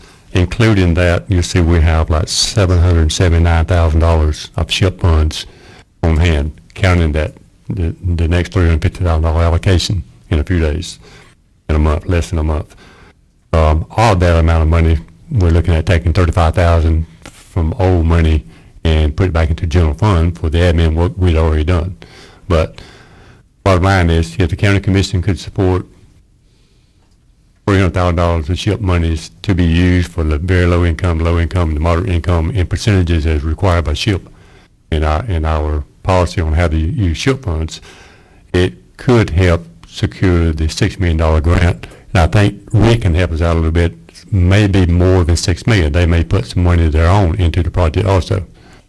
But for the board's consideration, if Rick could come up and give more details, board's consideration of allowing us to take SHIP funds, it'll be spent along the guidelines of SHIP. We may have to modify our strategy on how to use SHIP, that'll all be lined up with Florida Housing Agency on how to do it. But for the board's consideration of using SHIP funds as local match, I asked if Rick could give more detail on what might be ahead. All right, now, before you start, Rick, I recognize you. $779,000, and you mentioned old money.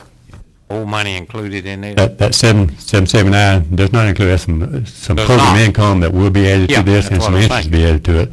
But all that 779, about $780,000, we're anticipating taking 35 from that to plug back into general fund to pay for the admin costs for the last year or two. All right, I just want it clear. All right. Sir? Okay. Thank you. Would you please give your name and who you represent to the clerk over here just for the record? Sure. My name is Rick Haymond. I'm with the Paces Foundation, which is a nonprofit affordable housing developer that's based in Smyrna, Georgia.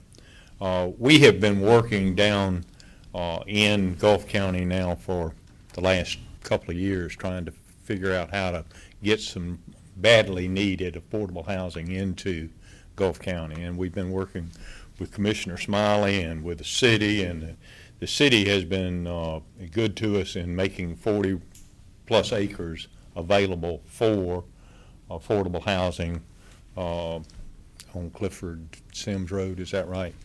And we have done the environmental work and all the stuff that went along with that. We tried to get federal tax credits on a development back in December, and we're unsuccessful. We are a nonprofit. The Florida Housing puts forth a qualified application plan every year that allows for the allocation of tax credits in order to do that. We tried to put 60 units of affordable housing out there then. Those funds wound up being allocated to other counties. Gulf County has never received, to my knowledge, a tax credit award here for affordable housing. But the state of Florida has come up with an alternative in that they are making home funds available in a special allocation. And it's our intent to apply for roughly $6 million of that funds to allow us to put 50 units of affordable housing on that 40 acres out there. I have some suggestions as to what we might want to look, some pictures of what we're thinking about putting there. But the reason that I need to make the presentation now is to say that part of the way that these funds are going to be allocated, they are limited to 50 units of housing that we can develop.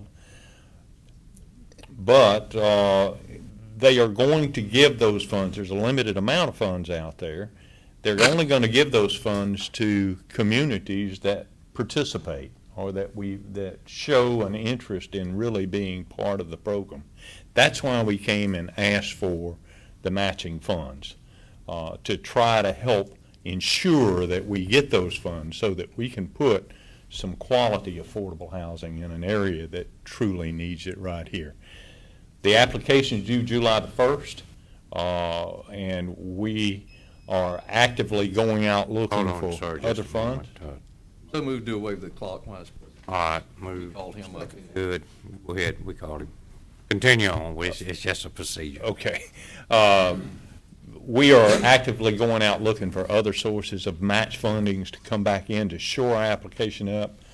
But adding the match funding to our application is going to go a long way towards moving us up in the priority list and bringing those funds to Gulf County. And it's our intent to put what we really consider some real quality. I don't know if y'all are aware or not, Paces Foundation also did 92 units of affordable housing up in Bay County a couple of years ago. I was fortunate enough to be the developer on that project. It is a LEED certified project. We have 92 families living in that product now. One of the units, a 3-bedroom unit, is roughly 1,300 square feet, and the utility bill in that apartment in the middle of the summer is $70 a month. That's a real, I think, something that we can all be proud of. The rent levels that we're talking about tenants being able to achieve here, we'll have a low of 2-bedroom units at $450 a month, and we're putting some 4-bedroom units in it as well, and those, the maximum rents on those will be $650 a month. So I've got some pictures here of a project that we did up in Fitzgerald, Georgia, several years back, that are townhomes and flats, and I think they're going to be a perfect match for what we're talking about doing on a portion of that 40-acre tract that's been made available to us. It is our intent to come back and put even more affordable housing in here at the time that we can apply for and win tax credits to go along with those. Mr. Chairman, may I? Sure. obviously you've done other projects and all. One of the things that our local contractors do is use that SHIP money to help them. You know, I mean, they do a lot of work for that SHIFT program. Is it your organization's intent to use local contractors on this, or do you bring your own contractors in? No, and do this?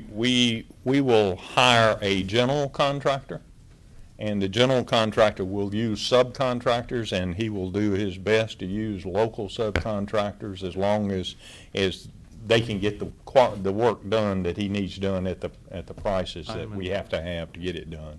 But yes, we do our best to use local where we can. All right, Rick, any other commissioner? I've got a question. Yeah. Let me just hand those out. I'm sorry, I got so much stuff in that.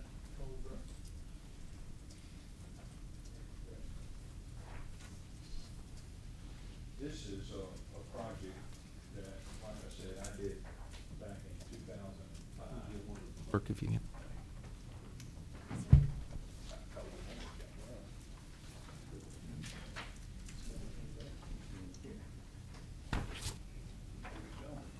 Rick, let me ask a question, please. Mm-hmm. Word came up, need some matching money, come out of the administrator says it's $779,000 in the SHIP program. Now, is this isolated to one area? I mean, we have people in, with our SHIP, we have all over the county, and I don't want to deplete the people in Howard's Creek or Overstreet, especially up at Weaver-Hitchcock, receiving. Will this be scattered out over the county, or is this isolated to one, and not taken away from them either? No. If we can get something, it's better than nothing. Yeah. This is for this one project. One project, okay. One project, 50 units of affordable housing. If we are successful in receiving the home funds, there will be Sure. roughly $6 million of home funds that'll come in. Okay.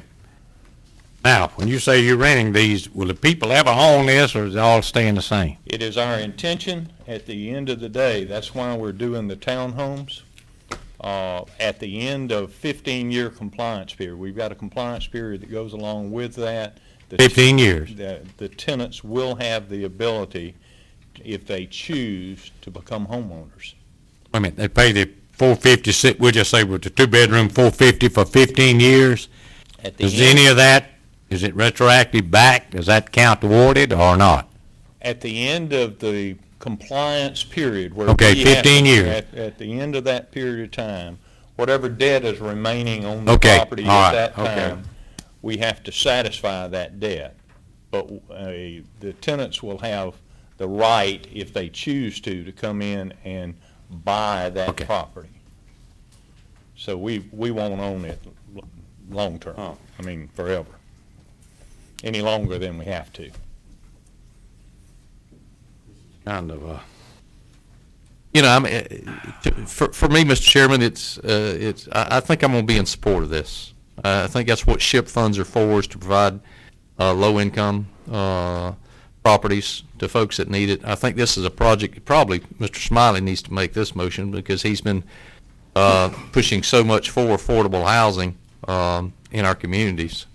But I think that at the end of the day, I'm going to support using a portion of our SHIP funds for this project, knowing that you'll do your best, or your general contractor will do their best to let our local contractors bid on all the things that they need to bid on and those type of things. So, Mr. Chairman, I think I'm going to lean to support on this particular project. It may be 2 years down the road, but it may be one somewhere else in our community.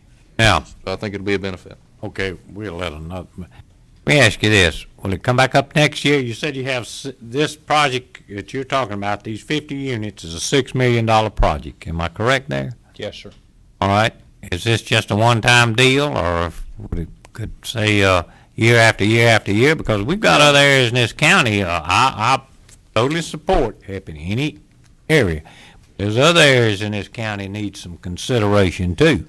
And when we take our SHIP money here, you know, that might be, what percentage will it be of the 779? How much are we going to have to? Yeah, somewhat less than 50, probably 40%. Less than 50,000.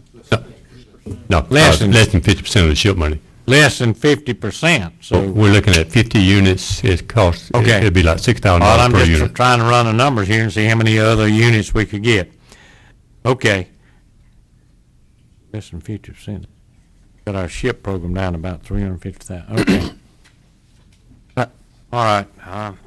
I got mixed emotions on this myself, but I do want to help, but I don't want to harm.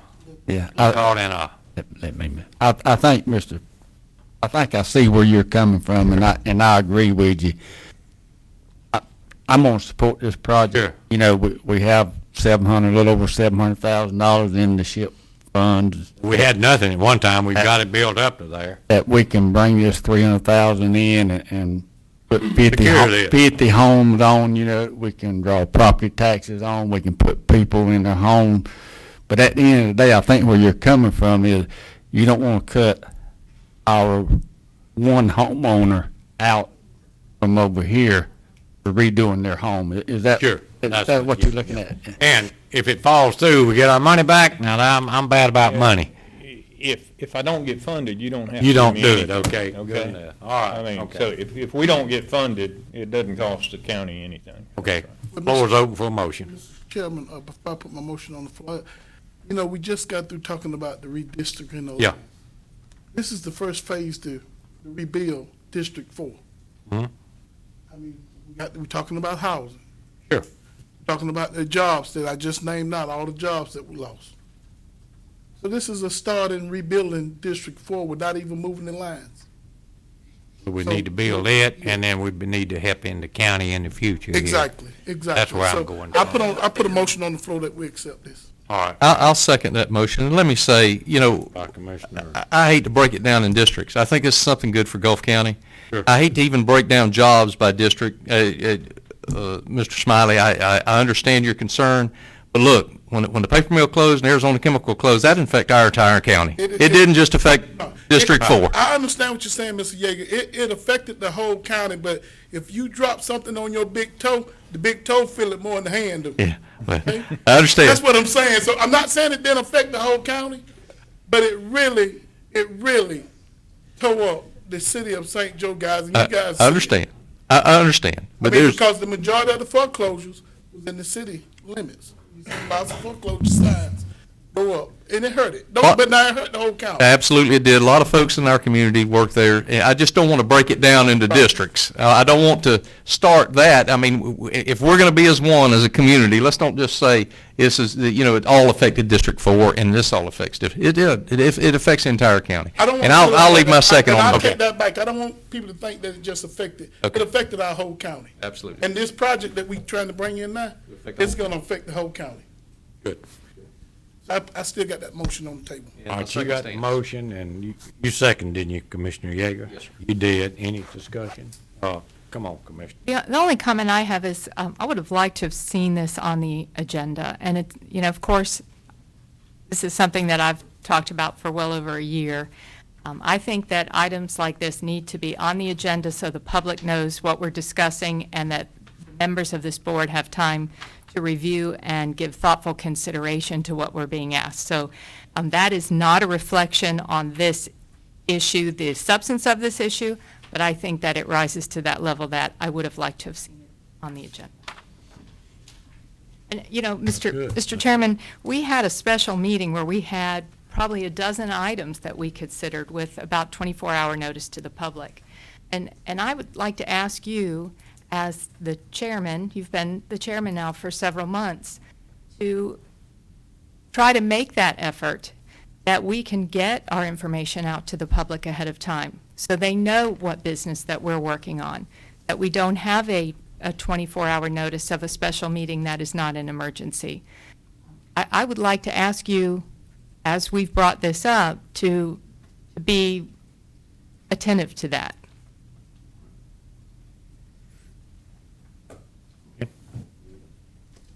Anything?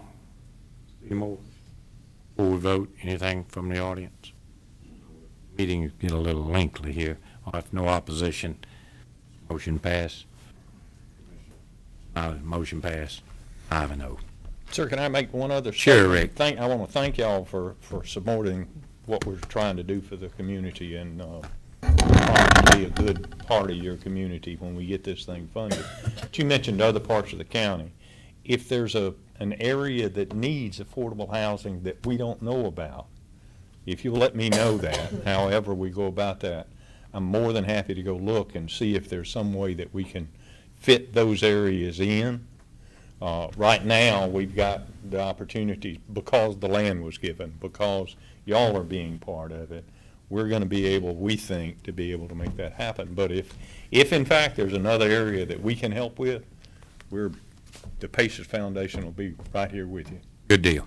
Thank you. Thank you, sir. Thank you very Commissioner much. Bryant, thank you too. And we've spent a lot of money with 5 minutes notice sometimes, and I commend you for that. We will look into it. All right, Mr. Butler, we're back to you. So I have. Thank you, sir. Sheriff? All right, we'll roll it here. Oh. Okay. All right, we'll just come right through here. You're good. Chair recognizes Commissioner. Yeah, Mr. Chairman, I only have one issue here, and Sure. this is a invoice that was sent out.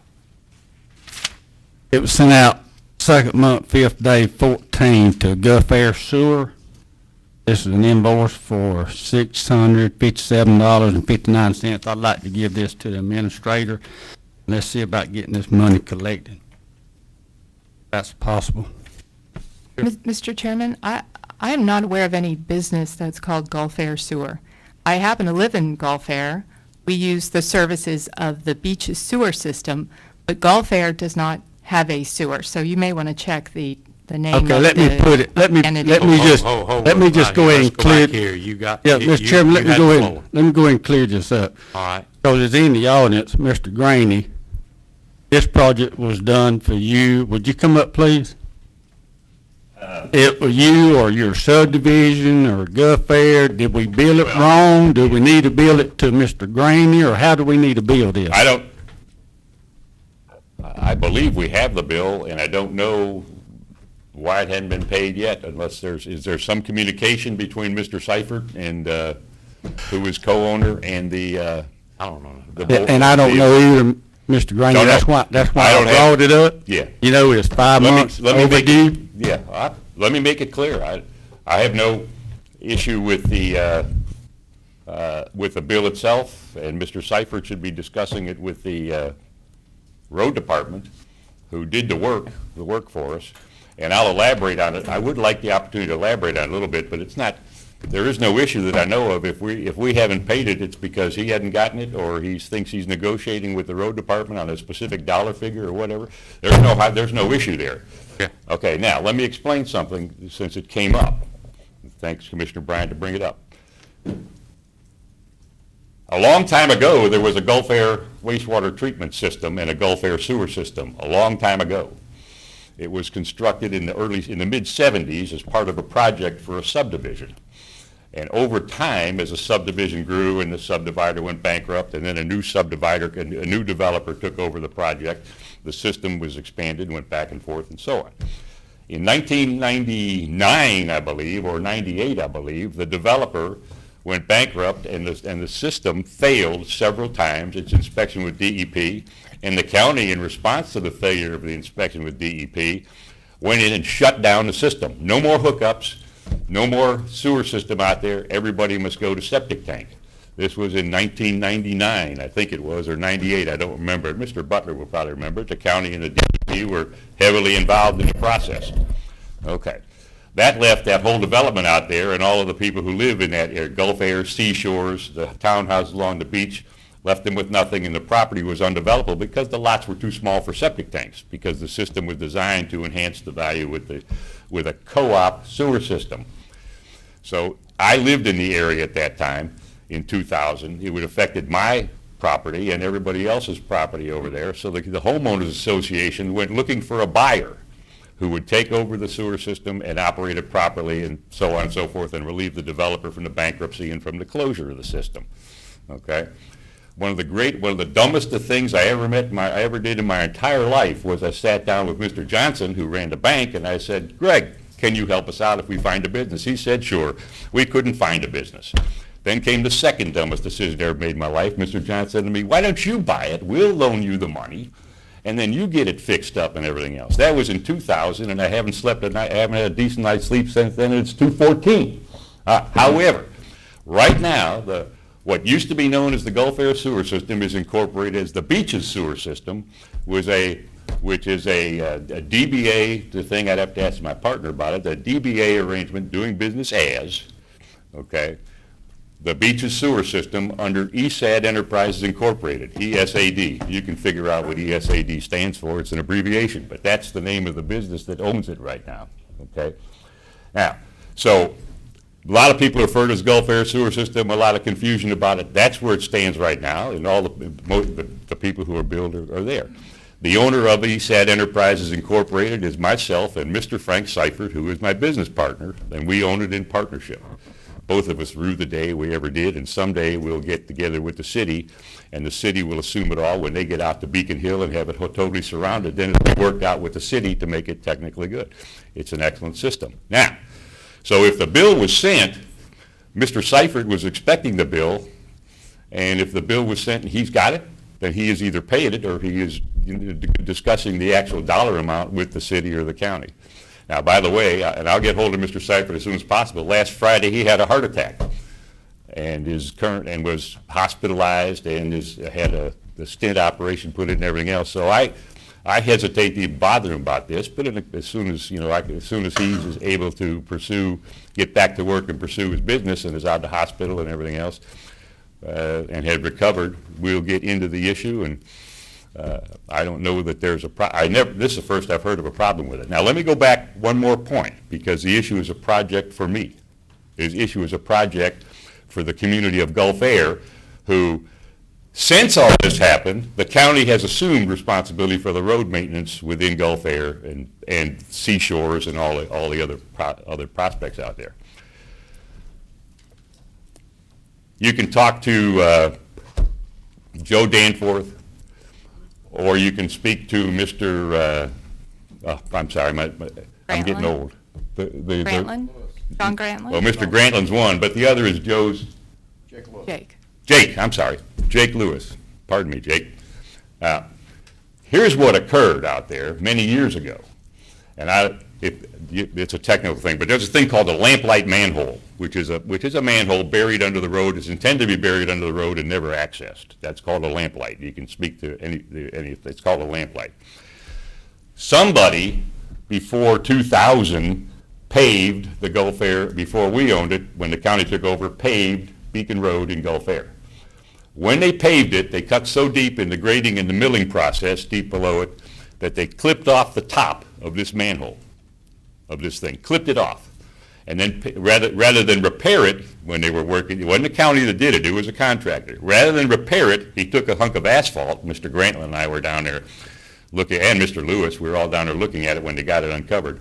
Placed a hunk of asphalt on top of this pipe, as opposed to reporting it to the owner of the sewer, who was me, or to Gulf Air, Mr. Duran at the time. Failed to do that. I'm sorry for this convoluted thing, but you need to understand this.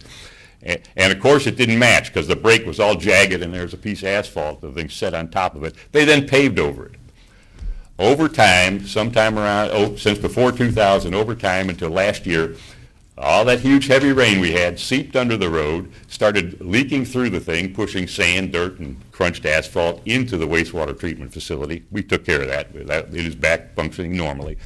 But the process ate the road. As you can imagine, the road bed was seeping into the pipe. The harder it rained, it liquefied it, went into the pipe.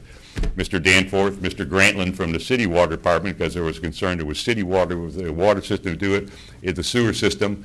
We were all on hand. It was uncovered, and said, oops, that's my problem. I will be happy to fix it. I did. We did. Mr. Lewis said, we'll pack everything around here and leave your access to it for a couple of weeks. He did. We did. It was repaired. He covered it over. Okay? That's what occurred. I have done extensive work with the road department and with the water department in there, because that all provides everything, and all we have is a co-op sewer system we operate out there. And it is correct. The sewer system, the way it got treated and it broke, it seeped, and it did undermine the road, the small portion of the road. $680, I guess, is what the county labor and materials were for it. Put in. County passed a resolution after I irritated Mr. McLemore about a few things, the county passed a resolution at a meeting and said, from now on, any private-owned utility that damages county property is going to pay for the repair of the county property. Well, this utility was not privately owned when it was damaged. This utility was not significantly damaged, and we worked the thing out together. But you passed a resolution after I came up here one time and irritated Commissioner McLemore, and I guess it's that level of irritation which has caused it to come back up again since Mr. McLemore brought it up.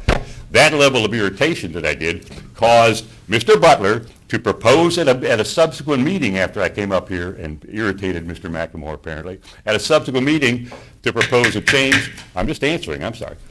I'm speaking to you. I know it. I'm calling in just a minute. But it's over. This was simply a bill. Now then, we've done mushroomed it into a cloud. And keep you personal. I'm not, I did not mean it to be personal. We passed this. It was passed right after that. Everything in the county. If somebody tears out, just hold up. I've got the floor. I'm sorry. I got the floor. You do. And if someone tears a culvert out or someone damages a road here, if we have to go in and fix it, how we can reclaim our money and our labor. Now, that's it. It's no point going to all this. And that's why. It wasn't done for you, because of you. It was done for the entire, we were having issues everywhere with this. I'll reserve judgment on that. Okay, well, you have that prerogative. I'll yield back to you. I accept your answer, and that's why there's been no dispute about it that I'm aware of. Okay? I don't think it's the right way to do it. It's, by the way, it happened before the ordinance was passed, and so therefore, I'm not going to dispute any of it. The professionals in the county came out and did their work, and they submitted their work time here. And as far as I know, the last conversation I had with Mr. Seifert, who does the bill paying and the bookkeeper, I shovel the stuff, he takes care of the rest. He said it was going to be paid for and everything. So if it hasn't been paid for, there's a glitch in the communications and our fault. All right. That explains the sewer system piece. That explains the bill piece. We have no objection to that. Sure. All right. As far as I know, we have no objection to it. As far as I know, has there been any? I'm sorry. Has there been any correspondence with Mr. Seifert since the bill was sent out? I don't know that. I wouldn't be there. I don't know. That's why I brought it up. That's why I brought it up. It has not been paid. Let's see what's wrong. Hold on. That's all I'm asking. Let's see what's wrong. It's a bill that belongs to the taxpayers. Let's get it cleared up. I understand, and I thought it was. So. All right.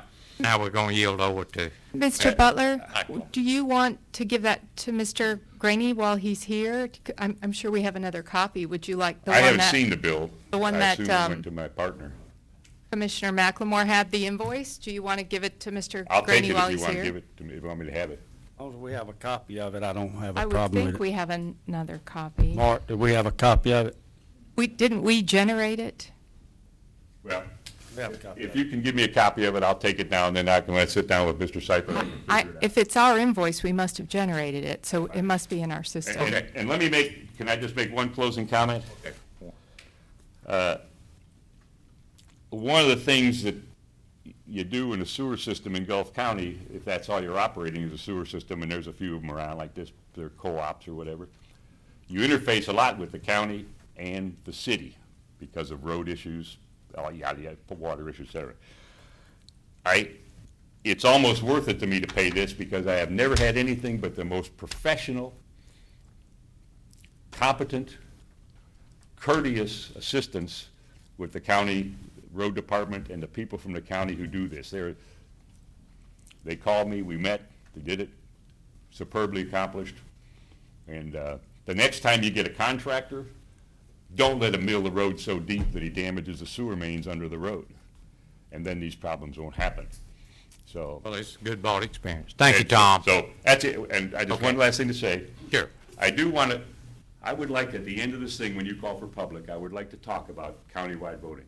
It'll be very brief. Well, It won't be you'll be tedious. given that opportunity. Thank you. Thank you. All right, now we're going to go back over. Mr. McLemore, you still? Yeah, that's all I have. All right, you all there.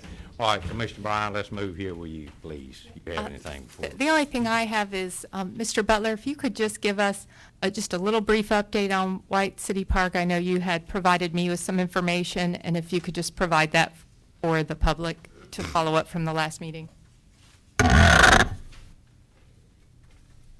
Mr. Bryan, you had sent an email with some photographs showing some damages, some erosion, showing the dock where allegedly a barge had hit the dock and done damage to the dock at White City.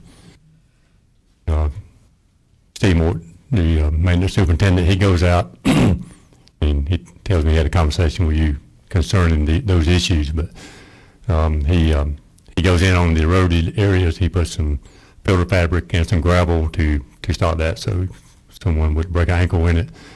On the dock damage, the rotten wood on the old docks, he goes in and tells me he's completing that today. Not talking about the new dock, but the old dock, completing the damaged wood repair today on that.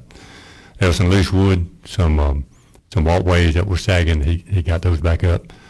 The one thing we haven't done is work on the dock. It's about 3 years old. We have an incident report from FWC showing a barge hit it. They interviewed the guys that was on the barge, on the towboat, when they caught him in Jackson River. And that's been turned over to the insurance company. We're awaiting response from the insurance company. In the meantime, while we're trying to secure that dock and keep people off of it so we won't get hurt, we determined that 3-year-old press-treated wood had started to deteriorate. And subsequent to that, Mark and Lee made contact with Yellowwood, producers of the wood, and did meet on site a week ago, a little better than a week ago. Yellowwood had verbally said they're going to replace all of the wood on that new dock, and apparently something went wrong with the process. It didn't preserve the wood. So we haven't seen the wood yet. The order's in. Mark tells me the order's in. Bayside Lumber, he's been told it'll be here probably in a couple of weeks. So the county commission's already said to go out and get quotes to repair that dock. We haven't done that yet. We're getting some quotes for rest benefit for our insurance company to make sure at the end of the day we have enough money to repair that dock. We haven't got a quote yet for someone to repair it because we very well may be getting the wood with no charge, at no charge, and so we need a contract to put it in. So, but anyway, in a nutshell, those items, there's 4 or 5 items you had addressed, and I think all of those have been addressed except the wood barge damage and the rot damage on that new press-treated wood. Great, and that's in the process. That's in process. Wonderful, thank you. Okay, thank you, Commissioner. Commissioner Yeager? Just a couple of items. Already covered the resolution. Did want to mention to the board and to the public that Don and I, while we were at FAC, our lobbyist was down there, had an opportunity to talk to the lobbyist and about the COBRA issue and the bill. Basically, it was a 2-hour conversation, but we're going on in parallel paths. Number one, we're going to continue to push the legislation, try to get it through the House and the Senate and get the president to sign it. The other thing that we're going to do is the lobbyists think it would be beneficial to ask for a review, a technical review, as they call it, of U.S. Fish and Wildlife. Don and I doesn't have any confidence that they will do a technical review and determine what we've determined, but we've decided that we weren't going to cut the path off of pushing this legislation, but we would ask our congressman to ask U.S. Fish and Wildlife to do a technical review. That's where we're at on this COBRA issue. It's still a process, and we're still ongoing with the process, but that's where we're at, and that's for public information. So Don and I met with them a couple of hours, and that's where we were at. We also, while I was down there, we had a consortium meeting, oil consortium meeting. U.S. Treasury was there. They've promised before, but they've basically said again that the money should start flowing before the end of the summer. Now, they told us 3 months ago that it would be 2 months. So it's a typical, in my opinion, a typical federal bureaucracy that is run amok, but they're claiming that the money's coming, the rules are coming so we can access the money, and they claim that by the end of the summer. We also talked a little bit about the NERDA projects. We've got some NERDA projects in District 3, District 5, I think some of the other districts.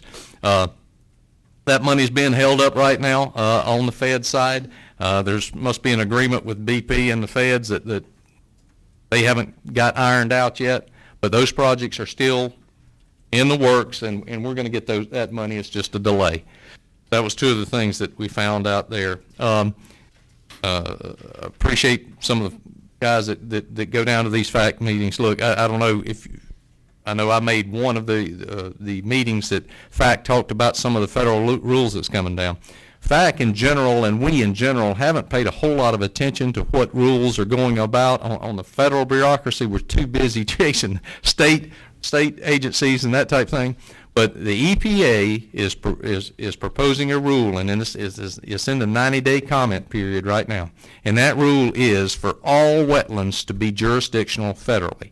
That means in isolated wetlands, you can't get a DEP permit and fill the isolated wetlands and that type of thing. It will affect, as DEP has said before, 80% of Gulf County, they can claim that it's wet.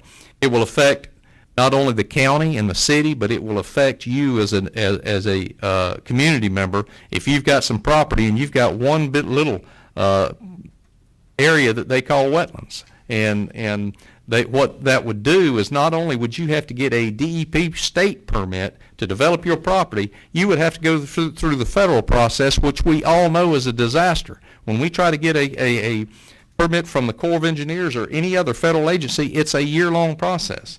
And if they pass this rule, which FAC is fighting, and that's a reason we're a member of FAC, FAC is fighting, but at the end of the day, we may have to do some resolutions and discussion with Congressman Sutherland as it is.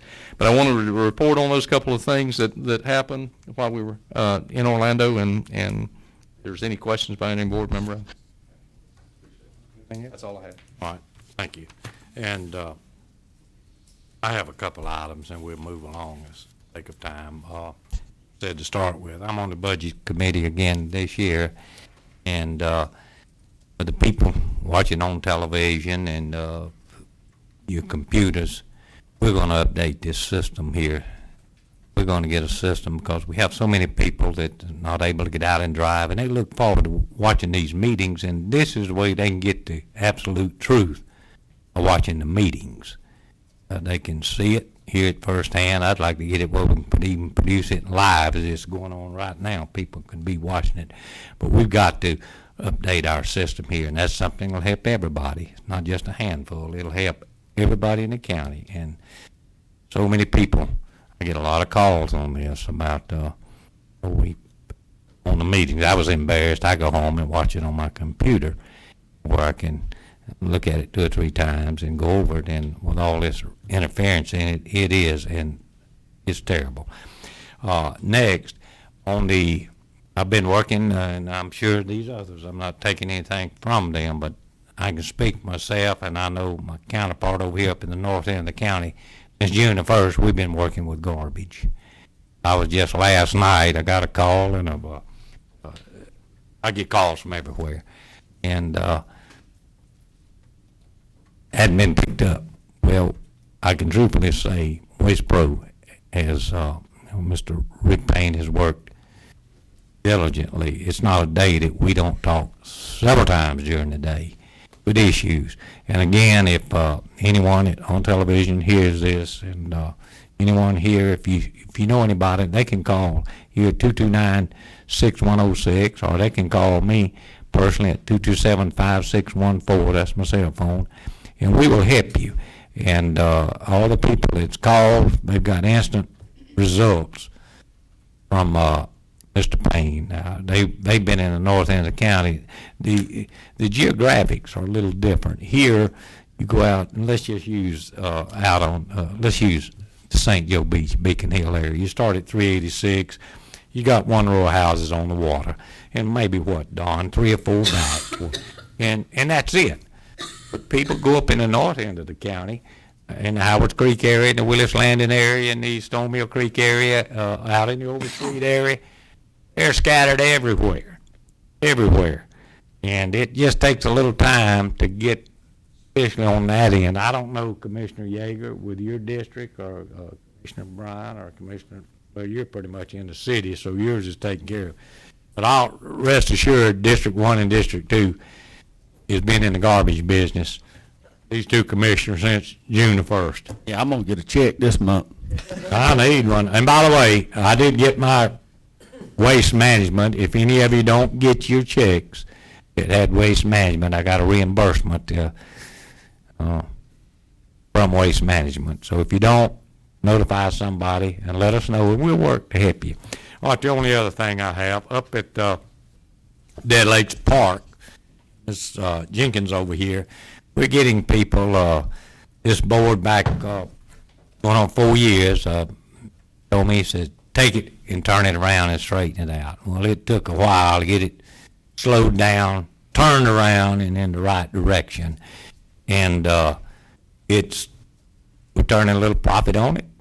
Try to take the money and put it back. That way we don't dip into the taxpayer's pocket. It does generate a little, I think it's the only thing in the north end of the county generates any bed tax or any money towards your TDC. So that's great. But I just want to bring the board's attention. I don't need a vote. I'm going to get with Steve back here. We're going up. We need a couple more sheds now. Ms. Kopinski was working on a project. I don't know if it's going to come through or not, where we could build put in quite a bit more up in that area. But for right now, I want to bring it to the board's attention. I'm going to get it with Mr.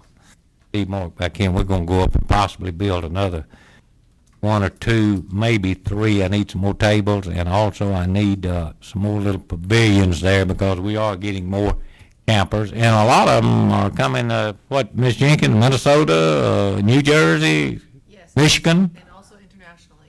International, yeah, we have a German couple that comes up there from Germany. Big group of visitors. So it's building, and this young lady here is going to help. We're going to get that thing promoted. We got it stopped, we got it turned around, we got it on the right track now, and we're going to really develop that thing into it. Okay. Mr. Chairman? Yes, sir. Have you looked at building a large or a good-sized pole barn type building? The complaint that I hear up there is your sheds are not big enough for the crowd. In other words, We'll only have that one large one, and we're in the plans, as I mentioned more, Ms. Kopinski was working, that we were going to build another one, a duplicate. I think it was contracted to build that. Well, because a lot of times you'll have 2 birthday parties going on, you'll have to have a birthday party and a wedding going on. A lot of people utilize that park. But we're going to look in, Mr. Mark and I, and what we can do, and I'll come back to the board. Yeah, all right. That's all I have today, so at this time, any other board member? Okay. Now we will open to the public. Anyone in the public have any business that they would like to bring before the board? All right, Tom, let me, if you don't mind, you can come on, or the gentleman back here. Come on, sir. Mr. Chairman? All right, give your name and if you represent, or do you represent a business or corporate? No, I'm the property owner. All right, sir, give your name and address all to the clerk over here, or to her Want me to designee. write it down for you? It's a long back name.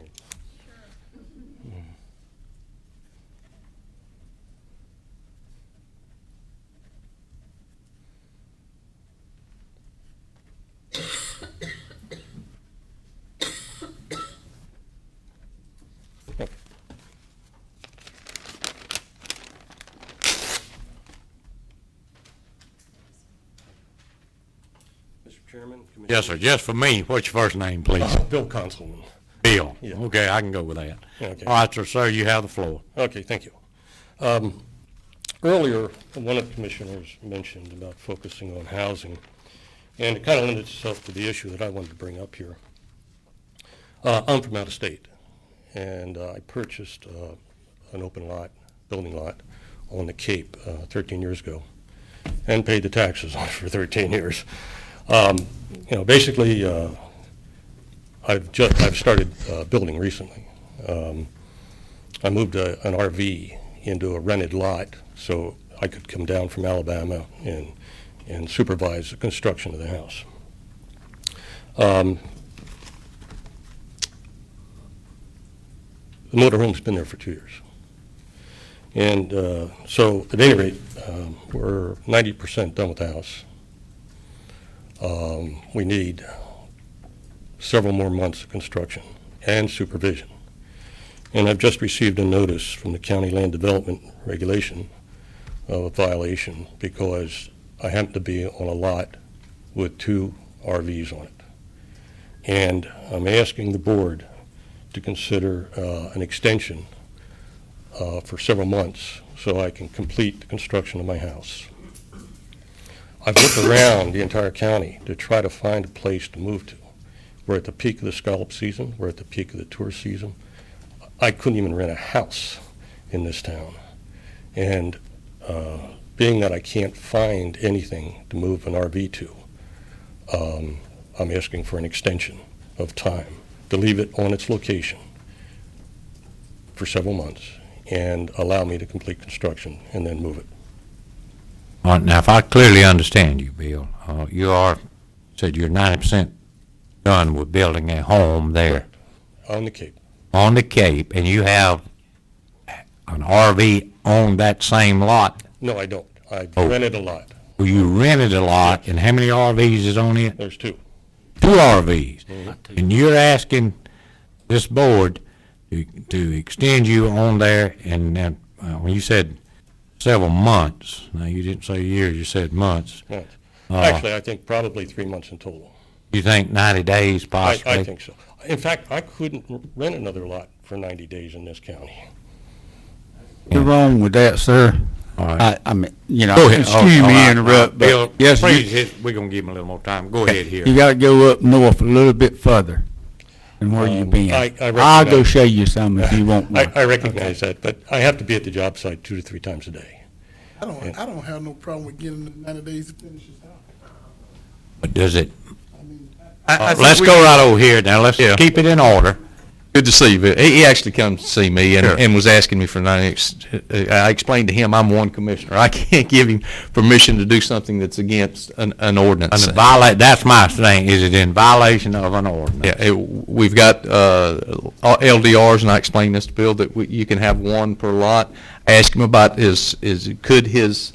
the lady that he rents from, could she move her RV, since she's not spending a lot of time, and I don't think she was willing to do that, or has got the capacity to do that because she's sick. But I would defer to the county attorney to see if there's, would be allowed to. I'd love to help him out, but we do have an ordinance on the books, and I would defer to the county attorney to see which direction we could go.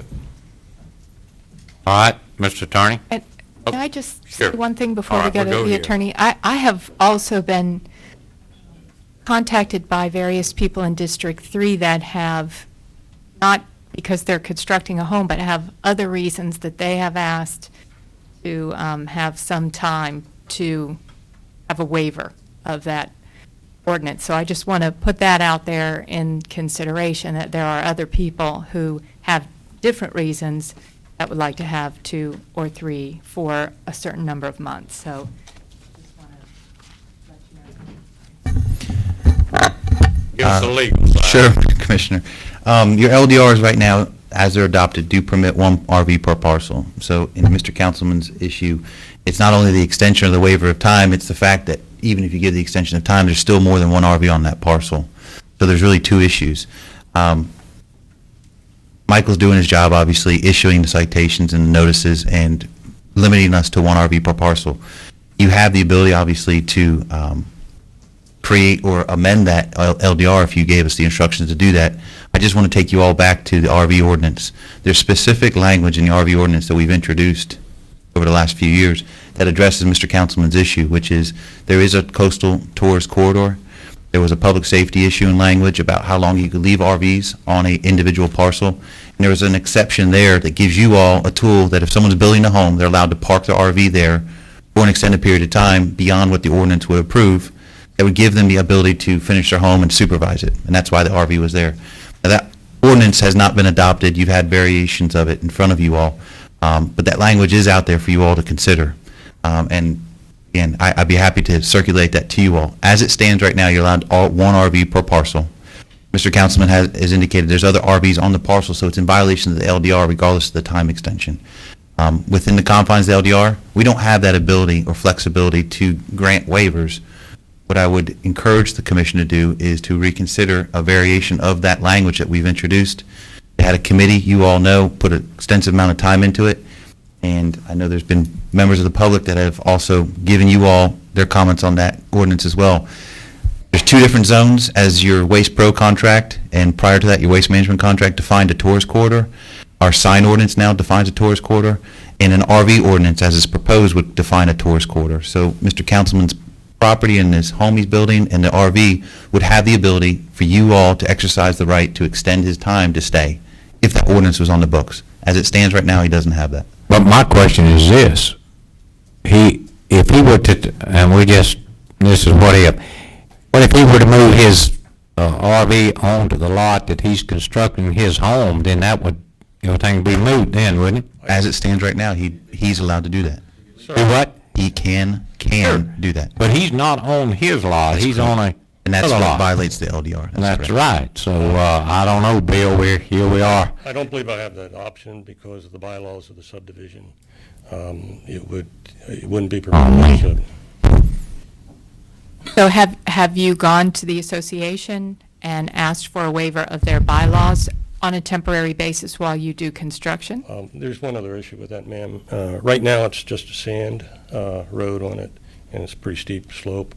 Motorhome, I don't think, would be able to get out of it once it got into it, and then I couldn't level it anyway. I get calls regularly regarding RVs. I get calls from people who don't want any RVs in the community, and I get calls from people who want to have more than one RV on their parcel. And it clearly is a heated issue. I am afraid if we make any change to the LDR that we have now, it will open us up to trying to draw lines of when we can have more than one RV and when we can't. And I think it would be very difficult in enforcement. So I have some difficulty with this request. You want to look at some type of alternative, maybe if you look at the site where you're building, that something can be done to park your RV there, but it really does open up. One other thought, ma'am, on RVs. That RV is the reason that I've come to this county. I camped out at the park, or at the state park, and loved this county, and looked around for lots. That RV has caused me to spend hundreds of thousands of dollars in this county. And when you start limiting the ability of people to come and witness this county, you are somewhat limiting the population growth.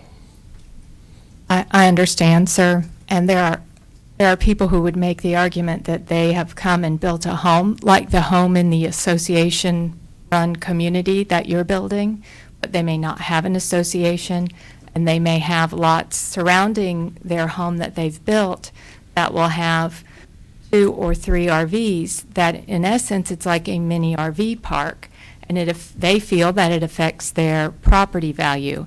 So I understand that you have a different situation, but it's difficult to draw the lines when we have rules and making exceptions. I think it's something that needs to be considered, but we have this exception to park an RV when you are building, but it needs to be at the lot where you're building. Yes, that's currently impossible. Here's one of the things that I suggested to Bill, and I don't think he wants to go through that process, but in that process, he has a hearing well over into August, so that would give him 6 months. 6 weeks. That could buy you 6 weeks of time to try to figure this out, to where you can put a place. It also probably eliminates your problem of trying to find another place at one of the RV parks to park, because the season would be almost over then.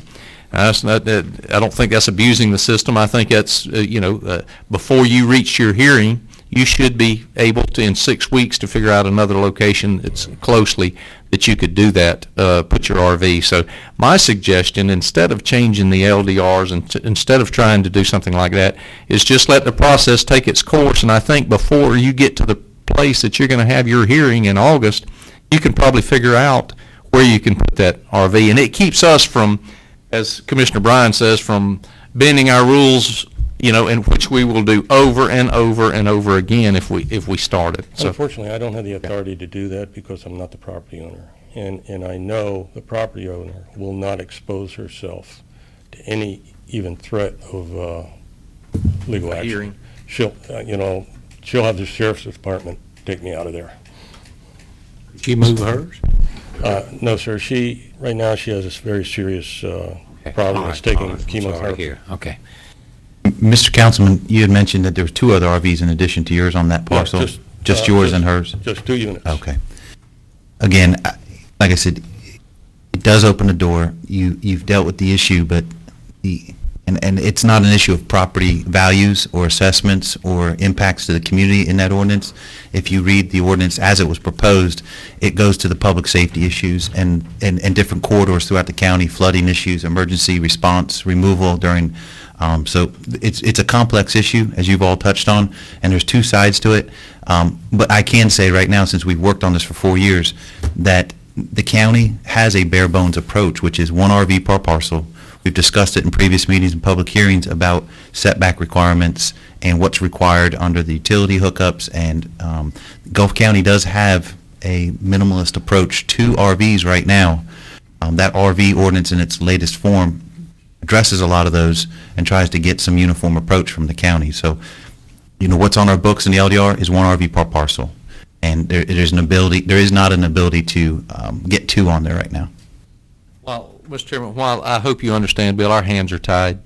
What you probably haven't seen is, or you mentioned that you had in our conversation, but 2 years ago, we went through the process to try to adopt an RV ordinance, and it was a nightmare. Finally, Commissioner McLemore motioned to abandon, and I think all of us were ready. We had battled it, but we've been through a long process to get to where we're at, and it would just be a nightmare for us to open it up again. I hear your plight. I understand your plight. But I do want to think stress, when you put ordinance like this in place, I was at that other meeting. I read the notes and everything about the meeting. And some people got up and said, well, Franklin County have these rules and we should have them here. Well, Franklin County can reduce their growth if they want to. But I strongly recommend that we find a way to allow people that visit this county and want to stay at this county to take advantage of some ability to have short-term housing, their own units, some place that they can stay, either to visit and make a decision to move down here, or to actually build down here, which takes months to do. Quick question, and I got to yield over to Commissioner Smiley. Are you building your home, or is it you have a contractor? Contractor. You have a contractor, and maybe you need to speed the contractor up a little bit. I wish I could have. If you've got hours, I'll tell you about it. Okay, no, sir. I'm about exhausted on it. All right, this time I'm going to yield over to Commissioner Smiley. I just want to elaborate on what we're talking about right here. I think we ought to look at it on a case-to-case basis. I understand the ordinance, but it's a case-to-case basis that we need to look at this, because we got a constituent here who's building a nice home, putting it on the tax roll in Gulf County.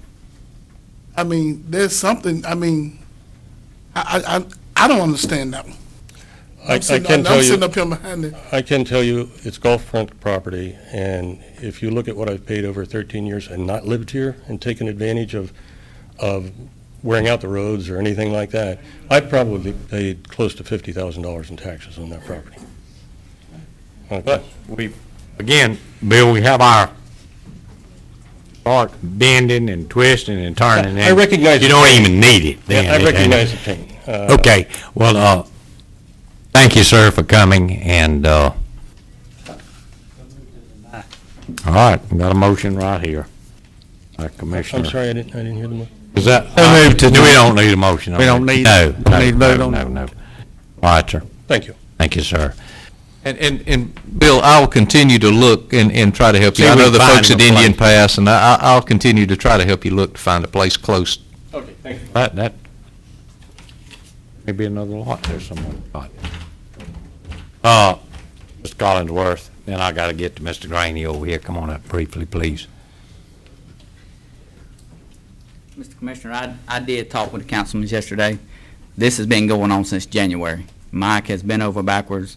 The reason he got his letter was he finally sent the letter to the property owner, and she sent him a letter. She has not been communicating with him before now. And I even think Mike has went so far as to call in other places, and there is some places to stay. But this just didn't happen overnight. This has been going on since mid-January, 6 months ago. So she had contacted him before then. This would never even be here today. Thank you, sir.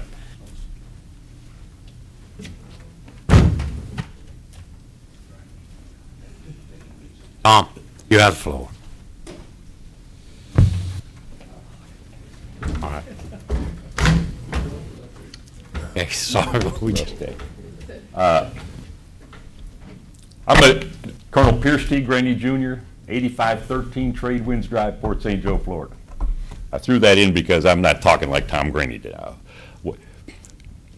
want to talk about this federal decree which limits my freedom and your freedom to operate as a United States citizen residing in Gulf County and a citizen and resident of the state of Florida. Now, I heard the lawyer's discussion earlier, and he focused on some redistricting issues, and that's fine, but I didn't have anybody decide to do anything about the redistricting issues yet, so it's going to be a further discussion. I appreciate Mr. Yeager who said, hey, look, we got the federal government creeping in here with the EPA and the COBRA, and those are things that the federal government has done to Gulf County that are torturing, that they either torture now or will torture the Gulf County citizens. Now, let me tell you another one. This federal decree, 1973, which is 51 years ago, in case anybody had to do the math, this is 2014. 51 years ago was when this federal decree went about in 1973, which said Gulf County is too stupid, too racist, and too ignorant, and their commissioners are too stupid, too racist, and too corrupt to run their own government. And so the judge came in and said, here's your county government. He separated us from the Florida Constitution. Do you know that the Florida Constitution allows you to have this single-member district as you have? Okay? It allows you to have county-wide voting as you have. It allows you to have a charter government. We could have 7 of you or 6 of you sitting up here, 5 single-member, 2 guys voting for the big thing.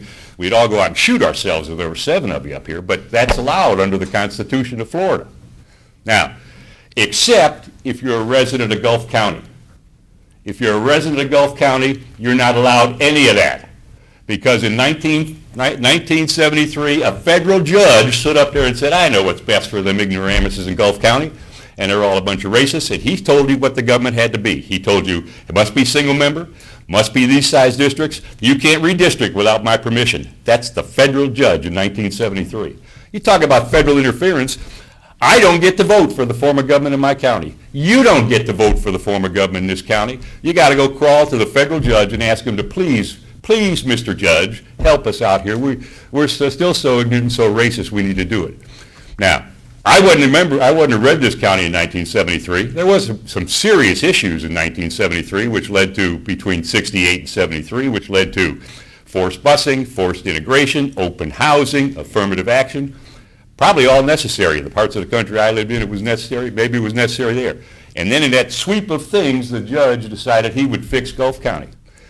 Right now, I've asked this county and I've lived here now since 1995, and in 1995 off and on 97 full-time I lived here. I don't like it. And my county commissioner and several of them said so. All of you have voted either 3-1 or 4-1 at various, 3-2 or 4-1 at various times to lift this decree. Hold up. To take the clock off. Is this going to take time a while? I'm sorry, I'm almost Don't done. take that clock off. I am almost done. But my point is this. I hear this getting involved into lawyerisms. I think a first-year law student could go to the federal judge right now and say, hey, judge, it's been 51 years. Are any of you racist? Are you racist? Doesn't it insult you to be called one? It does me. It insults me to be for some judge to say you're a racist fool and too stupid to run your own government. Okay? I'm allowed to select my government. That's how we selected the federal government. That's how we selected the state government. So I want this judge out of my life. I want back under the Florida Constitution, and the Florida Constitution allows you to do whatever you want for a form of government. It isn't a countywide voting issue. It's get the judge's yoke off my neck, get his foot off your neck, and let's get it straightened out. Quit farting around with quit fooling around with redistricting Okay, quit fooling around with other things, go right back to the judge and say, lift the decree. We are not racist, we are not stupid, and we don't need your help anymore, and we'll be more than happy to abide by the Florida Constitution. I've heard no one say, let's go see the Florida Attorney General and see if she could help us to get out from under the federal yoke, since it is the Florida Constitution which we're asking to be under. Not talking about that either. We're paying some lawyer to talk to us about, gee, maybe you got to get a GIS professional in here. Oh, you forgot to count the prisoners. Oh, come on. Is that what we're paying for? And I apologize. I'm sorry I wasn't here to challenge him in person, but I'll leave that for you guys to discuss with him in the future. As Commissioner Bryant said, we are now in a year of fooling around with this at this point, in the 51st year of living under the yoke of the decision of some federal judge. I don't believe Gulf County is racist. I'm not a racist. I'm offended that it is. There may be some racists in Gulf County, but I just asked you, and none of them are you. I want to focus on the feds. I want this thing fixed from the top down, not begging from the bottom up. That's my comments. Thank you very much. I'm through. All right, I want to rebut one thing. Mr. Graney, Sir. Gulf County, when it come to, no kid was bused in Gulf County. Oh. Our schools, if you look out here, they're round. They were built by the Ford Foundation. We were one of the first counties in the nation. I understand. We've done none of that. I didn't tell you at pre-tem. I said you're in a federal era where the judgeship and the federal government was running amok through all the states and all the counties doing this kind of stuff. But I want to assure you, this is not. You go to the north end of where I live, our churches are integrated, our cemeteries are integrated. You missed my point. Then why then in 1973 did a federal judge say you are all racist? Well, I in. can't answer you that. Well, I want to know why after 51 years, I just want to know why after, Let's get out of here. Mr. Chairman, I want to know why after 51 years, you haven't asked the federal judge that. Okay, I've only told you about it 35 seconds ago. After 51 years, no one's asked the federal judge. Thank you. I don't know enough about it beyond what I just told you. Just a couple points, just for the information for the public and for the commission. 73 is 41 years ago. The consent decree was in 1986, which is 28 years ago. 8 years. The consent decree was ratified by the federal court after it was a challenge from within Gulf County. A consent decree is this community came together and agreed under the confines of which it would move forward. So you had a challenge from Mr. Nathan Peters and that group, that isolated group. And at the time, that was ultimately ratified. So that consent decree in this district-wide, in this county 28 years ago, was from this community and this commission and the constituents. The judge in the federal court ratified that consent decree. So right now, we're operating under a consent decree. The challenge to the consent decree and the recommendations of Mr. Spellman, as he had indicated earlier, one of the things I want to highlight for this commission, since he's not here to defend himself, but when you speak to under his obligations as an attorney, he's not going to recommend to you all to go forward and spend the money to go to federal court if he knows the outcome and can recommend otherwise. What he had recommended to you all is he's going to go into federal court with clean hands. With those clean hands, he will advocate on behalf of the county to try to accomplish a countywide, either vacating or amending that consent decree that will presumably be 29 years old next year. Fine. I don't. Whoa. Mr. Chairman, that's all. Go ahead, Tom. I don't dispute Thank you. Hold it. Thank you, Mr. Attorney, for clarifying this. I don't. Thank you. Mr. I'm going to give you about 15 seconds. I don't dispute the date. The figure I got says 73 on the decree I got, which is probably, I'm not going to dispute the date. Secondly, the county consented to this decree because the federal judge told them if they didn't, he was going to rule against them. And so the county set this decree, did the consent decree. The signatories were Mr. Peters and the county attorney at that time, Mr. Risch. So, and I don't dispute that, but I don't like being called a racist and a fool for 30 minutes, much less 28 years or 28 minutes, and it's up to you, my elected representatives, to get it fixed. That's what it's about. We're working on it. I doubt that, but I thank you. Well, that's your opinion. Thank you, sir, and have a great day. Mr. McLemore, you have the floor. Oh, if I got the floor, I'm gonna make a motion to go home. Do I hear a second? Second. There you go.